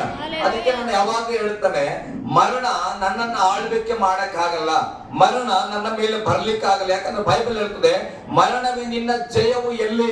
ಪ್ರಶ್ನೆ ಮಾಡ್ತಾ ಇದೆ. ಮರಣವೇ ನಿನ್ನ ವಿಷದ ಕೊಂಡಿಯಲ್ಲಿ, ಮರಣದ ಕೊಂಡಿ ಪಾಪವಾಗಿತ್ತು. ಹಲ್ಲೆಲೂಯಾ. ಚೆನ್ನಾಗಿ ಅರ್ಥ ಮಾಡ್ಕೊಳ್ಬೇಕು. ಯೇಸು ಸ್ವಾಮಿ ಎದ್ದಾನ, ಅದರ ಚಿಂತೆ ಮಾಡ್ಬೇಡ್ರಿ. ಈಗ ನಾನು ನೀನು ಹೇಳ್ಬೇಕು, ಅದು ಬಹಳ ಪ್ರಾಮುಖ್ಯತೆ. ಹಲ್ಲೆಲೂಯಾ. ವಾಕ್ಯ ಹೇಳ್ತದೆ, ಮರಣವು ಯಾವುದರ ಒಂದು ಕೊಂಡಿಯಾಗಿತ್ತು? ಪಾಪದ. ಅಂದ್ರೆ ಯಾಕೆ ಮರಣ ಬಂದಿತ್ತು ಭೂಮಿಯಲ್ಲಿ? ಆದಾಮ ಅವಳು ದೇವರಿಗೆ ವಿರುದ್ಧವಾಗಿ ಪಾಪ ಮಾಡಿದ ಕಾರಣ ಅದು ಏನಾಯ್ತು? ಜಾಯಿನ್ ಆಯ್ತು. ಅಂದ್ರೆ ಪಾಪಕ್ಕೆ ಮರಣವು ಸಂಬಳ. ಹಲ್ಲೆಲೂಯಾ. ಗಟ್ಟಿಯಾಗಿ ಹಲ್ಲೆಲೂಯಾ. ಪಾಪ ಮಾಡಿದವರಿಗೆ ಮರಣ ಇದೆ. ಅವೆರಡು ಒಂದು ಲಿಂಕ್ ಇದ್ದ ಹಾಗೆ. ಯಾವ ವ್ಯಕ್ತಿ ಪಾಪದಲ್ಲಿ ಇರ್ತಾನೋ ಅವನು ಮರಣವನ್ನು ಅನುಭವಿಸಲೇಬೇಕು. ಆದ್ರೆ ಈಗ ಯೇಸು ಎಲ್ಲಾ ಮನುಷ್ಯರಿಗಾಗಿ ತನ್ನ ಮೇಲೆ ಪಾಪವನ್ನೆಲ್ಲ ತೆಗೆದುಕೊಂಡು ಮರಣವನ್ನ ಅನುಭವಿಸಿದನು. ಹಲ್ಲೆಲೂಯಾ. ಬೈಬಲ್ ಹೇಳ್ತದೆ, ಮರಣದ ಕೊಂಡಿ ಪಾಪವಾಗಿತ್ತು, ಆದ್ರೆ ಪಾಪದ ಬಲಕ್ಕೆ ಆಧಾರ ಏನು? ಧರ್ಮಶಾಸ್ತ್ರ. ಹಲ್ಲೆಲೂಯಾ. ಈ ಧರ್ಮಶಾಸ್ತ್ರ ಏನ್ ಮಾಡ್ತಾ ಇತ್ತು? ಯಾವ ವ್ಯಕ್ತಿ ಪಾಪಿ, ಯಾವ ವ್ಯಕ್ತಿ ಪರಿಶುದ್ಧ ಅಂತ ಜಡ್ಜ್ ಮಾಡ್ತಾ ಇತ್ತು. ಅದಕ್ಕೆ ಇದೇ ಆಧಾರ. ಇದರಿಂದ ಮೋಸೆಯ ಧರ್ಮಶಾಸ್ತ್ರದಿಂದ ಯಾವ ವ್ಯಕ್ತಿ ಒಳ್ಳೆಯವನು ಕೆಟ್ಟವನೆಂದಾಗಿ ತೀರ್ಮಾನ ಮಾಡ್ತಾರೆ. ಜಾಗೃತಿಯಾಗಿ ಕೇಳಿಸ್ಕೊಡ್ರಿ. ಈಗ ನಾನು ಒಬ್ಬ ಪಾಪಿ ಆಗಿದ್ದೇನೆ. ಹಲ್ಲೆಲೂಯಾ. ಇಲ್ಲೇ ಇರೋರು ಆಮೇಲೆ ಹೇಳಿ. ಒಂದು ದಿನ ನಾನು ಪಾಪಿ ಆಗಿದ್ದೆ. ನನ್ನ ಪಾಪದ ಸಂಬಳ ಮರಣ ಆಗಿತ್ತು. ಹಲ್ಲೆಲೂಯಾ. ನಾನೀಗ ಮರಣವನ್ನ ಅನುಭವಿಸಲೇಬೇಕಾಗಿತ್ತು. ಆದ್ರೆ ನನ್ನ ಪರವಾಗಿ ಯೇಸು ಪಾಪವನ್ನ ಹೊತ್ತುಕೊಂಡು ಮರಣವನ್ನ ಅನುಭವಿಸಿದ್ರು. ಹಾಗಾದ್ರೆ ನನ್ನ ಮೇಲಿದ್ದಂತ ಮರಣ ಈಗ ಮುಗಿದಿದೆ. ಅರ್ಥ ಆಗ್ತದ? ನಾನು ಅನುಭವಿಸಬೇಕಾದ ಮರಣವನ್ನ ಯೇಸು ಅನುಭವಿಸಿದನು. ಈಗ ಆ ಮರಣವನ್ನ ನಾನು ವಿಶ್ವಾಸ ಮಾಡುವಾಗ ಈಗ ನಾನು ಏನಾಗಿದ್ದೇನೆ? ಮರಣವನ್ನ ಜಯಿಸಿದ ಯೇಸು ಏನಾದ್ರು ಸತ್ತ ಮೇಲೆ ಏನಾದ್ರಪ್ಪ 3 ದಿನ ಆದ್ಮೇಲೆ ಎದ್ದು ಬಂದರು. ಈಗ ನಾನು ಅದನ್ನ ನಂಬಿದ ಮೇಲೆ ದೀಕ್ಷಾಸ್ನಾನ ತಗೊಂಡಾಗ ಮರಣವನ್ನ ಬಿಟ್ಟು ನಾನು ಏನ್ ಮಾಡಿದ್ದೇನೆ? ಈಗ ಎಬ್ಬಿಸಲ್ಪಟ್ಟಿದ್ದೇನೆ. ಹಲ್ಲೆಲೂಯಾ. ನಾನು ಸತ್ತಿ ತಿರುಗಿ ಬದುಕುವವನಾಗಿದ್ದೇನೆ. ಹಾಗಾದ್ರೆ ಈಗ ನನಗೆ ಮರಣ ಇಲ್ಲ. ಬೈಬಲ್ ಹೇಳೋದು ಅಂದ್ರೆ ಕ್ರಿಸ್ತನ ನಂಬಿರುವವನಿಗೆ ಮರಣ ಇಲ್ಲ. ಯಾರಿಗಾದ್ರೂ ಅಯ್ಯೋ ನನಗೆ ಮರಣ ಬರ್ತದೆ, ನಾನು ಸತ್ತೋಗ್ಬಿಡ್ತೇನೆ ಅಂತ ಭಯ ಕಾಡ್ತಾ ಇದ್ರೆ ಅದರ ಅರ್ಥ ಆ ಮರಣಕ್ಕೆ ನಿನಗೆ ಭಯ ಯಾಕಿದೆ ಅಂದ್ರೆ ನಿನ್ನಲ್ಲಿ ಇನ್ನ ಪಾಪ ಇದೆ. ಹಲ್ಲೆಲೂಯಾ. ಈ ಮರಣ ಅನ್ನೋ ಸಂಬಳ ಯಾರಿಗಿರೋದು? ಪಾಪದವ್ರಿಗೆಲ್ಲ. ಹಲ್ಲೆಲೂಯಾ. ಯಾರು ಕೂಲಿ ಮಾಡ್ಯಾರೋ, ಕೆಲಸ ಮಾಡ್ರೆ ಅವ್ರಿಗೆ ಸಂಬಳ ಬರ್ತದ, ಗ್ಯಾರಂಟಿ. ನಾನು 1 ತಿಂಗಳು ಚೆನ್ನಾಗಿ ದುಡಿದಿನಿ, ನನಗೆ ಸಂಬಳ ಬರ್ತದಂತ. ಈಗ ನಾನು ದುಡ್ದೇ ಇಲ್ಲ, ನನಗೆ ಸಂಬಳ ಬರ್ತದ? ಬರಲ್ಲ. ಹಾಗೆ ನಾನು ಪಾಪ ಮಾಡಿಲ್ಲ, ಯೇಸುವನ್ನು ನಂಬಿದೆ, ನನ್ನ ಎಲ್ಲ ಪಾಪವನ್ನು ಯೇಸು ಅಳಿಸಿದನು. ಯೇಸುವಿನ ಸಂಗಡ ನಾನು ಮರಣ ಅನುಭವಿಸಿದ್ದೇನೆ. ನಾನೀಗ ಜೀವಂತವಾಗಿ ಎದ್ದಿದ್ದೇನೆ. ನಾನು 1 ದಿನವೂ ಕೆಲಸಕ್ಕೆ ಹೋಗಿಲ್ಲ. ಹಲ್ಲೆಲೂಯಾ. ನನಗೆ ಕೂಲಿ ಬರದೇ ಇಲ್ಲ. ನನಗೆ ನಂಬಿಕೆ ಇದೆ. ನೀನೇನಾದ್ರೂ ಮತ್ತೆ ಏನ್ ಮಾಡಿ ನಾನು ಸೋಮವಾರ ಆದ ತಕ್ಷಣ ನಾನು ಕರೆಕ್ಟ್ ನನ್ನ ಪಾಪ ಡ್ಯೂಟಿಗೆ ನಾನು ಹೋಗೇ ಬಿಡ್ಬೇಕಂತ ಹೋಗಿದ್ರೆ ನಿನಗೆ ಮರಣ ಬಂದೇ ಬರ್ತದೆ. ಹಲ್ಲೆಲೂಯಾ. ಗಟ್ಟಿಯಾಗಿ ಹಲ್ಲೆಲೂಯಾ. ಅದಕ್ಕೆ ಏನ್ ಮಾಡ್ಬೇಕು? ಮರಣದ ಸಂಬಳದ ಮೇಲೆ ಭಯ ಇದ್ರೆ ಒಂದು ಸಾರಿ ಆ ಮರಣವನ್ನ ಅನುಭವಿಸಿ ಯೇಸು ನಮ್ಮನ್ನ ಪರಿಶುದ್ಧ ಮಾಡಿ ಎಬ್ಬಿಸಲ್ಪಟ್ಟ ಮೇಲೆ ಆ ಪಾಪದ ಕೆಲಸಕ್ಕೆ ನಾವು ಹೋಗ್ಬಾರ್ದು. ಹೋಗ್ಬೇಕನ್ನಂಗಲ್ಲ, ಎಲ್ಲರೂ ಹೋಗ್ಬಾರ್ದು ಅಂತ ಆಮೇಲೆ ಹೇಳ್ಬೇಕು, ಹೌದಪ್ಪ ಹಂಗೆ ಆಗ್ಲಿ ಅಂತ. ಹಲ್ಲೆಲೂಯಾ. ನಾನೇನಾದ್ರೂ ತಪ್ಪಾಗಿ ಹೇಳಿದ್ರೆ ಹೇಳ್ರಿ, ನಾನು ತಿಳ್ಕೊಳ್ತೇನೆ. ನೀವು ಹಂಗೆ ಸೈಲೆಂಟ್ ಆಗಿ ಕೂತ್ರೆ ಒಂದೇನಾಗ್ತದೆ, ನಮ್ಗೆ ಸಂಬಳ ರೆಡಿ ಇದೆ ಅಂತ ಒಪ್ಕೊಂಡಂಗ ಆಗ್ತದೆ. ಹಲ್ಲೆಲೂಯಾ. ಗಟ್ಟಿಯಾಗಿ ಹಲ್ಲೆಲೂಯಾ. ಓಕೆ, ಸ್ವಲ್ಪ ಮೇಲ್ಗಡೆ ನಾವು ಬರೋಣ. 49ನೇ ವಚನ ಓದ್ರಿ. ಹಾಗಾದ್ರೆ ಏನ್ ಮಾಡ್ಬೇಕು? ಮರಣವನ್ನ ನಾವು ಆಳ್ವಿಕೆ ಮಾಡಬಾರ್ದು ನಮ್ಮಲ್ಲಿ ಅಂದ್ರೆ 45ನೇ ವಚನ ಮಗ. 45. ಮೊದಲನೆಯ ಮನುಷ್ಯನಾದ ಆದಾಮನು ಬದುಕುವ ಪ್ರಾಣಿಯಾದನೆಂದು ಬರೆದದಲ್ಲ, ಕಡೆಯ ಆದಾಮನು ಬದುಕಿಸುವ ಆತ್ಮನು. ಮೊದಲನಾಗಿ ಹುಟ್ಟಿದ ಮನುಷ್ಯ ಆದಾಮನ ಪಾಪ ಮಾಡಿದ ನಿಮಿತ್ತ ಏನಾಯ್ತು? ಬೈಬಲ್ ಹೇಳ್ತದೆ, ಮರಣವು ಬಂದಿತ್ತು. ಹಲ್ಲೆಲೂಯಾ. ಹಾಗೆ ಕಡೆಯ ಆದಾಮನು ಯಾರಂದ್ರೆ ಯೇಸು ಸ್ವಾಮಿ. ಯಾಕೆ? ಪರಿಶುದ್ಧವಾಗಿದ್ದು ಮರಣವನ್ನ ಜಯಿಸಿದನು. ಬೈಬಲ್ ಹೇಳ್ತದೆ, ಆದಾಮನು ನಮಗೆ ಮರಣವನ್ನ ತಂದಿರುವುದಾದ್ರೆ ಯೇಸು ಕ್ರಿಸ್ತನು ಮರಣವನ್ನ ತೆಗೆದಾಕ್ಯಾನ. ನಂಬಬೇಕು. ಒಂದು ಆಮೇಲೆ ಹೇಳಿ. ಹಲ್ಲೆಲೂಯಾ. ಅದಕ್ಕೆ ಬೈಬಲ್ ಹೇಳ್ತದೆ, ಮೊದಲನೇ ಆದಾಮನು ಸಾವನ್ನ ತಂದ್ರೆ ಕಡೆಯ ಆದಾಮನು ಬದುಕಿಸುವ ಆತ್ಮನಾಗಿದ್ದನು. ಮುಂದೆ ಹೋದ್ರಿ. ಆತ್ಮಿಕವಾದದ್ದು ಮೊದಲನೇದಲ್ಲ, ಅಂದ್ರೆ ಪ್ರಾಕೃತಿಕವಾಗಿ ಹುಟ್ಟಿದ ಮನುಷ್ಯನ ಮೊದಲು. ಹಲ್ಲೆಲೂಯಾ. ಆದಾಮನು ಮೊದಲು ಭೂಮಿಯಲ್ಲಿ ಜನಿಸಿದನು. ಆದಾಮನ ಪಾಪವನ್ನು ತಂದ ಆತನ ಮೊದಲ ವ್ಯಕ್ತಿ. ಆದ್ರೆ ಆತ್ಮೀಕವಾಗಿ ಜನಿಸಿದ ಯೇಸು ಎರಡನೆಯವನಾಗಿದ್ದಾನೆ. ಹಲ್ಲೆಲೂಯಾ. ಆ ಯೇಸು ಏನ್ ಮಾಡ್ತದ್ರೆ, ಆತ್ಮೀಕವಾಗಿ ನಮಗೆ ಬದುಕುವಂತೆ ಮಾಡ್ತಾ ಇದ್ದಾನೆ. ನಾನು ನಿಮ್ಗೆ ಹೇಳ್ತೇನೆ, ನೀನು ನಿನ್ನ ತಂದೆ ತಾಯಿಯ ಗರ್ಭದಲ್ಲಿ ಹುಟ್ಟಿದೆಯಲ್ಲ, ಅದು ಪ್ರಾಕೃತಿಕ ಜನ್ಮ. ಹಲ್ಲೆಲೂಯಾ. ಅದಕ್ಕೆ ಒಂದು ಪ್ರಾಕೃತಿಕವಾದ ಮರಣ ಬರ್ತದೆ. ನೀನು ಯೇಸು ಸ್ವಾಮಿಯನ್ನು ನಂಬಿದಾಗ, ಯೇಸುವಿನ ವಾಕ್ಯವನ್ನು ವಿಶ್ವಾಸ ಮಾಡಿದಾಗ ನೀನು ವಾಕ್ಯದಿಂದ ಹುಟ್ಟುತ್ತಿ. ಹಲ್ಲೆಲೂಯಾ. ಇದು ಆತ್ಮೀಕ ಜನನ. ಈ ಆತ್ಮೀಕ ಜನನಕ್ಕೆ ಪ್ರಾಕೃತಿಕ ಮರಣ ಏನು ಮಾಡಕ್ಕಾಗಲ್ಲ. ಹಲ್ಲೆಲೂಯಾ. ಪ್ರಾಕೃತಿಕ ಮರಣ ಯಾವುದಕ್ಕೆ ಬರ್ತದೆ? ನನ್ನ ರಕ್ತಕ್ಕೂ ನನ್ನ ದೇಹಕ್ಕೂ ಬರ್ತದೆ, ಆತ್ಮಕ್ಕೆ ಬರಲ್ಲ. ಹಲ್ಲೆಲೂಯಾ. ಹಾಗೆ ಪಾಪದಿಂದ ಬಿಡಿಸಲ್ಪಟ್ಟಂತ ನಿನ್ನ ಆತ್ಮವು ಆತ್ಮೀಕವಾಗಿ ಜನಿಸಿರುವುದಾದ್ರೆ ಅದು ಶಾಶ್ವತವಾಗಿ ಜೀವಿಸುತ್ತದೆ. ಹಲ್ಲೆಲೂಯಾ. ಗಟ್ಟಿಯಾಗಿ ಹಲ್ಲೆಲೂಯಾ. 47ನೇ ವಚನ ಓದ್ ಮಗಗೆ. ಆಮೇಲೆ ಆತ್ಮಿಕವಾದದ್ದು ಮೊದಲನೆಯ ಮನುಷ್ಯನು ಭೂಮಿಯೊಳಗಿನಿಂದ ಉತ್ಪನ್ನನಾಗಿ ಮಣ್ಣಿಗೆ ಸಂಬಂಧಪಟ್ಟವನು. ಎರಡನೆಯ ಮನುಷ್ಯನು ಪರಲೋಕದಿಂದ ಬಂದವನು. ಹಲ್ಲೆಲೂಯಾ. ಮೊದಲು ಹುಟ್ಟಿದ ಆದಾಮನು ಭೂಮಿಗೆ ಸಂಬಂಧಪಟ್ಟವನು, ಭೂಮಿಯಲ್ಲಿ ಸತ್ತನು, ಮಣ್ಣಾದನು. ಹಲ್ಲೆಲೂಯಾ. ಮಣ್ಣಿಗೆ ಮಣ್ಣು ಸೇರ್ಲಿ ಅಲ್ಲ, ಏನ್ ಹೇಳ್ತಾರೆ ಸಮಾಧಿಯಲ್ಲಿ? ಮಣ್ಣಿಗೆ ಮಣ್ಣು ಸೇರ್ಲಿ. ಆತ್ಮವು ಪರಲೋಕದ ಎಲ್ಲಿ ಸೇರ್ಬೇಕು? ಆತ್ಮವು ಆತ್ಮನ ಬಳಿಯಲ್ಲಿ ಸೇರಲಿ. ಹಲ್ಲೆಲೂಯಾ. ಗಟ್ಟಿಯಾಗಿ ಹಲ್ಲೆಲೂಯಾ. ಇಲ್ಲಿ ವಾಕ್ಯ ಹೇಳ್ತಾರೆ, ಎರಡನೆಯ ಮನುಷ್ಯನು ಪರಲೋಕದಿಂದ ಬಂದವನು. ಅದಕ್ಕೆ ನಿಮ್ಗೆ ಕೆಲವರು ಹೇಳ್ತಾರ, ಇವ ಬಹಳ ಆಡಂಬರ ಮಾಡ್ತಾನೆ, ಇವ ಏನ್ ಮೇಲಿಂದ ಬಿದ್ದನ ಅಂತ. ಹಲ್ಲೆಲೂಯಾ. ಯೇಸುವಲ್ಲಿ ಬಂದು ರಕ್ಷಣೆ ಹೊಂದಿದ ವ್ಯಕ್ತಿಗಳು ಮೇಲಿಂದ ಬಿದ್ದಂಗೆ. ಅರ್ಥ ಆಗ್ತದ? ಗಾದಿ ಮಾತಲ್ಲಿ ಬೈತವೆ, ಎಲ್ಲಾರು ಎಲ್ಲಿಂದ ಬಂದಾರ, ಅಲ್ಲಿಂದ. ನಾವು ಅಲ್ಲಿಂದ ಬಂದಿಲ್ಲ. ಹಲ್ಲೆಲೂಯಾ. ವಾಕ್ಯ ಹೇಳ್ತದೆ, ನಾವು ವಾಕ್ಯದಿಂದಲೇ ಜನಿಸಿದವರು. ಬೈಬಲ್ ಹೇಳ್ತದೆ, ಎರಡನೆಯ ಮನುಷ್ಯನು ಪರಲೋಕದಿಂದ ಬಂದವನು. ನಾನು ಯಾವಾಗ್ಲೂ ವಿಶ್ವಾಸ ಮಾಡಿ, ನಮ್ಮ ಅಪ್ಪ ಅಮ್ಮನಿಂದ ನಾನು ಹುಟ್ಟಿದಾಗ ಮೊದಲನೇ ಮನುಷ್ಯನು ಪ್ರಾಕೃತಿಕ ಮನುಷ್ಯನು. ಆದ್ರೆ ಯೇಸುವಿನ ವಾಕ್ಯ ಕೇಳಿ ನಾನು ದೀಕ್ಷಾಸ್ಥಾನ ಹೊಂದಿಕೊಂಡ ಮೇಲೆ ಈಗ ನಾನು ಆತ್ಮದಿಂದ ಹುಟ್ಟಿದ್ದೇನೆ. ಹಳೆಯ ಪ್ರಾಕೃತಿಕ ಮನುಷ್ಯನಲ್ಲ, ಈಗ ಹೊಸದಾಗಿ ನನ್ನ ಆತ್ಮಿಕ ಮನುಷ್ಯನಾಗಿದ್ದೇನೆ. ಹಲ್ಲೆಲೂಯಾ. ಈ ಆತ್ಮೀಯ ಮನುಷ್ಯನನ್ನ ಪ್ರಾಕೃತಿಕ ಶಾರೀರಿಕ ಆಳ್ವಿಕೆ ಮಾಡಬಾರದು. ಹಲ್ಲೆಲೂಯಾ. ಮುಂದೆ ಹೋದ್ ಮಗಂಗೆ. ಮಣ್ಣಿನಿಂದ ಹುಟ್ಟಿದವನು ಎಂತವನು? ಮಣ್ಣಿಗೆ ಸಂಬಂಧಪಟ್ಟವರು ಅಂತವರೇ. ಪರಲೋಕದಿಂದ ಬಂದಾತನು ಎಂತವನು? ಪರಲೋಕ ಸಂಬಂಧಪಟ್ಟವರು ಅಂತವರೇ. ನೋಡ್ರಿ, ನಮ್ಮ ಅಪ್ಪ ಅಮ್ಮನಿಗೆ ಸಂಬಂಧಪಟ್ಟ ವ್ಯಕ್ತಿ ನಾನು ಅವರಂತೆ ಜೀವಿಸ್ತಾ ಇದ್ದೆ. ಹಲ್ಲೆಲೂಯಾ. ಆದ್ರೆ ಈಗ ಪರಲೋಕದಿಂದ ಬಂದ ಯೇಸುವನ್ನ ನಂಬಿ ಆ ಯೇಸುವಿನ ವಾಕ್ಯದಿಂದ ಹುಟ್ಟಿದ ಮೇಲೆ ಬೈಬಲ್ ಹೇಳ್ತದೆ, ನಾವು ಕೂಡ ಅಂತವರೇ ಆಗಿದ್ದೇವೆ. ಹಲ್ಲೆಲೂಯಾ. ಅಂದ್ರೆ ಯೇಸು ಸ್ವಾಮಿ ಹೇಗೆ ಮೇಲಿಂದ ಬಂದನೋ ಹಾಗೆ ಇವತ್ತು ನಾನು ನೀನು ಕೂಡ ಮೇಲಿಂದ ಬಂದವರು. ಹಲ್ಲೆಲೂಯಾ. ಬೈಬಲ್ ಹೇಳ್ತಾ, ಪರಲೋಕದಿಂದ ಬಂದ ಆತನು ಎಂತವನು? ಪರಲೋಕಕ್ಕೆ ಸಂಬಂಧಪಟ್ಟವರು ಕೂಡ ಅಂತವರೇ. ಮುಂದೆ ನಾವು ಮಣ್ಣಿನಿಂದ ಹುಟ್ಟಿದವರೇ. ನಾವು ಯೇಸು ಸ್ವಾಮಿಯಂತೆ ಪರಲೋಕದವರೇ ಆಗಿರ್ಬೇಕಾದ್ರೆ ಇದೊಂದು ಕಾರ್ಯ ಮಾಡಬೇಕು. ಹೋದ್ರೆ ನಾವು ಮಣ್ಣಿನಿಂದ ಹುಟ್ಟಿದವನ ಸಾರೂಪ್ಯವನ್ನು ಧರಿಸಿಕೊಂಡಿರೋ ಪ್ರಕಾರ ಇರ್ಲಿ. ಹಲ್ಲೆಲೂಯಾ. ಈಗ ನಾವು ಅಪ್ಪ ಅಮ್ಮನಿಂದ ನಾನು ಹುಟ್ಟಿದೆ, ಅದಕ್ಕೆ ನಾನು ಮನುಷ್ಯನಂತೆ ಕಾಣ್ತಾನೆ ಇಲ್ಲ. ನಮ್ಮ ಅಪ್ಪ ಇದ್ದಂಗಿದ್ದಾನ, ಕಲರ್ ಚೇಂಜ್ ಆದ್ರೂ ಕೂಡ ನಾನು ಹೆಂಗಿದ್ದೇನೆ, ನಮ್ಮ ಅಪ್ಪ ಅಮ್ಮ ಹೇಗೆ ಮನುಷ್ಯರಿದ್ದಾರೋ ಹಂಗೆ ನಾನಿದ್ದೇನೆ. ಅವರು ನಡೆಯುವಂತೆ ನಾನು ನಡೀತೇನೆ, ಮಾತಾಡ್ತೇನೆ, ಊಟ ಮಾಡ್ತೇನೆ. ಎಲ್ಲ ಸ್ವಭಾವ ಮನುಷ್ಯರಂತೆ ಅದನ್ನೇ ಇಲ್ಲ. ನಿಮ್ಮ ತಂದೆ ತಾಯಿಗಳು ಕೂಡ ಮನುಷ್ಯರು, ಅದಕ್ಕೆ ನೀವು ಕೂಡ ಹೇಗಿದ್ದೀರಿ, ಮನುಷ್ಯರಂತೆ ಇದ್ದೀರಿ. ಅಂದ್ರೆ ಆ ಮಣ್ಣಿನ ಶಾರೀರದಲ್ಲಿದ್ದ ಪ್ರಾಕೃತಿಕ ಮನುಷ್ಯರಿಗೆ ಹುಟ್ಟಿದ ನಾವು ಅವರ ಹಾಗೆ ಇದ್ದೇವೆ. ಹಲ್ಲೆಲೂಯಾ. ಹಾಗೆಯೇ ಮುಂದೆ ಹೋಗ್ ಮಗ.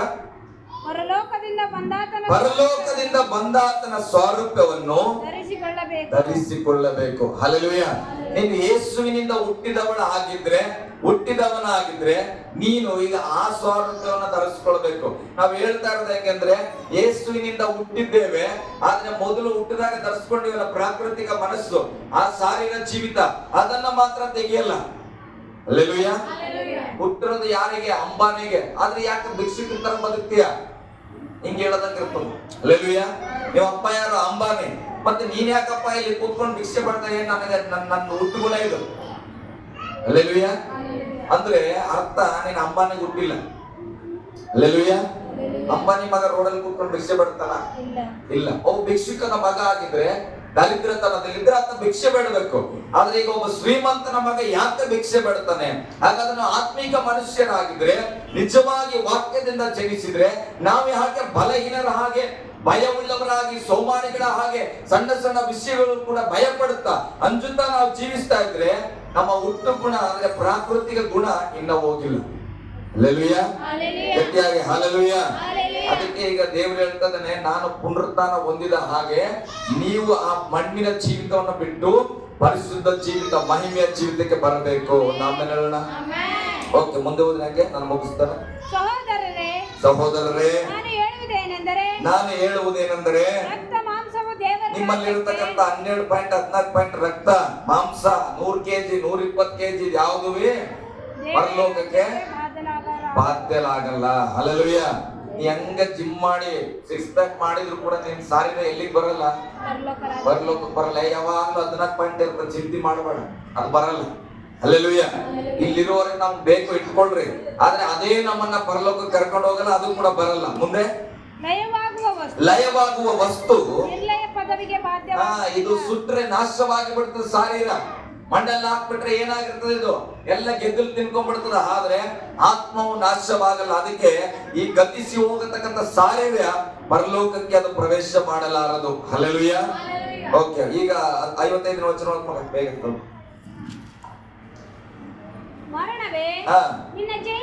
ನೋಡ್ರಿ. ನಿಮ್ ಮನಸ್ಸಲ್ಲಿ ಕೇಳ್ಕೊಳ್ಬೇಕು ನೀವು, ಮರಣಕ್ಕೆ ನಮ್ಮ ಮೇಲೆ ಜಯವಿಲ್ಲ. ನಾವೇನ್ ಮಾಡಿದ್ವಿ? ದೀಕ್ಷಾ ಸ್ಥಾನದಲ್ಲಿ ಅದನ್ನ ತುಳಿದಾಕಿ. ಹಲ್ಲೆಲೂಯಾ. ಅವಾಗ್ಲೇ ನಾವು ಏನ್ ಮಾಡಿ ಕ್ರಿಸ್ತನ ಸಂಗಡ ಊನಲ್ಪಟ್ಟು ನಾವು ಮರಣವನ್ನ ಜಯಿಸಿ ಎಬ್ಬಿಸಿದ್ದೇವೆ. ಅದಕ್ಕೆ ಬೈಬಲ್ ಹೇಳ್ತಾ, ಮರಣವೇ ನಿನ್ನ ಜಯವೆಲ್ಲಿ, ಮರಣವೇ ನಿನ್ನ ವಿಷದ ಕೊಂಡಿಯಲ್ಲಿ. ಮರಣದ ಮೂಲ ಪಾಪವೇ ಆಗಿತ್ತು, ಆದ್ರೆ ಈಗ ನನ್ನಲ್ಲಿ ಪಾಪವಿಲ್ಲ, ಅದಕ್ಕೆ ನನಗೆ ಮರಣದ ಭಯ ಇಲ್ಲ. ಹಲ್ಲೆಲೂಯಾ. ಮುಂದೆ ಧರ್ಮಶಾಸ್ತ್ರವಾಗಿತ್ತು. ಸತ್ಯವೇದದಲ್ಲಿ ರೋಮಪುರದವರಿಗೆ ಬರೆದ ಪತ್ರಿಕೆಯಲ್ಲಿ ಹೇಳ್ತದೆ, ನಾವು ಈಗ ಈ ಧರ್ಮಶಾಸ್ತ್ರಕ್ಕೆ ಅಧೀನರಲ್ಲ, ದೇವರ ಕೃಪೆಗೆ ಅಧೀನರಾಗಿದ್ದೇವೆ. ಹಲ್ಲೆಲೂಯಾ. ಹೊಸ ಒಡಂಬಡಿಕೆ ಕ್ರಿಸ್ತನ ರಕ್ತಕ್ಕೆ ನಾವು ಅಧೀನರಾಗಿದ್ದೇವೆ. ಹಾಗಾಗಿ ಈ ಧರ್ಮಶಾಸ್ತ್ರವು ನನ್ನನ್ನ ಪಾಪಿ ಎಂಬುದಾಗಿ ಎಣಿಸುವುದಿಲ್ಲ. ಅದೇ ಧರ್ಮಶಾಸ್ತ್ರವು ನನ್ನನ್ನ ಕ್ರಿಸ್ತನಲ್ಲಿ ಪರಿಶುದ್ಧನು, ದೇವರ ಮಗನು ಎಂಬುದಾಗಿ ಅದು ರೂಪಿಸುವಂತದಾಗಿದೆ. ಹಲ್ಲೆಲೂಯಾ. ಕೊನೆಯ 2 ವಚನ ಓದಿ ನಾವು ಮುಗಿಸೋಣ. 58ರಿಂದ. ಆದುದರಿಂದ ನನ್ನ ಪ್ರಿಯ ಸಹೋದರರೇ, ಸ್ಥಿರಚಿತ್ತರಾಗಿರಿ, ನಿಶ್ಚಲರಾಗಿರಿ. ನೀವು ಕರ್ತನ ಸೇವೆಯಲ್ಲಿ ಪಡುವ ಪ್ರಯಾಸವು ನಿಷ್ಫಲವಾಗುವುದಿಲ್ಲವೆಂದು ತಿಳಿದು ಹಲ್ಲೆಲೂಯಾ ಸ್ಥಿರವಾಗಿರ್ಬೇಕು, ನಿಶ್ಚಲವಾಗಿದ್ದುಕೊಂಡು ಈ ಶಾರೀರಿಕವಾದದರ ಬಗ್ಗೆ ನಾವು ಚಿಂತೆ ಮಾಡದೆ ಪುನರುತ್ಥಾನ ಅಂತ ಹೇಳುವಾಗ ಯೇಸು ಸ್ವಾಮಿ ಮಾತ್ರ ಪುನರುತ್ಥಾನಗೊಂಡಿಲ್ಲ, ಅನೇಕರು ಆ ದಿವಸ ಎಬ್ಬಿಸಲ್ಪಟ್ಟರು. ಹಾಗೆ ನಾನು ನೀವು ಕೂಡ ಯೇಸುವಿನ ಸಂಗಡ ಎಬ್ಬಿಸಲ್ಪಟ್ಟು ಹೊಸ ಮನುಷ್ಯರಾಗಿ ಬದುಕಬೇಕು. ಹಲ್ಲೆಲೂಯಾ. ಗಟ್ಟಿಯಾಗಿ ಹಲ್ಲೆಲೂಯಾ. ಕೊನೆಯದಾಗಿ ನಾವೆಲ್ಲರೂ ಎದ್ದು ನಿಂತುಕೊಳ್ಳೋಣ.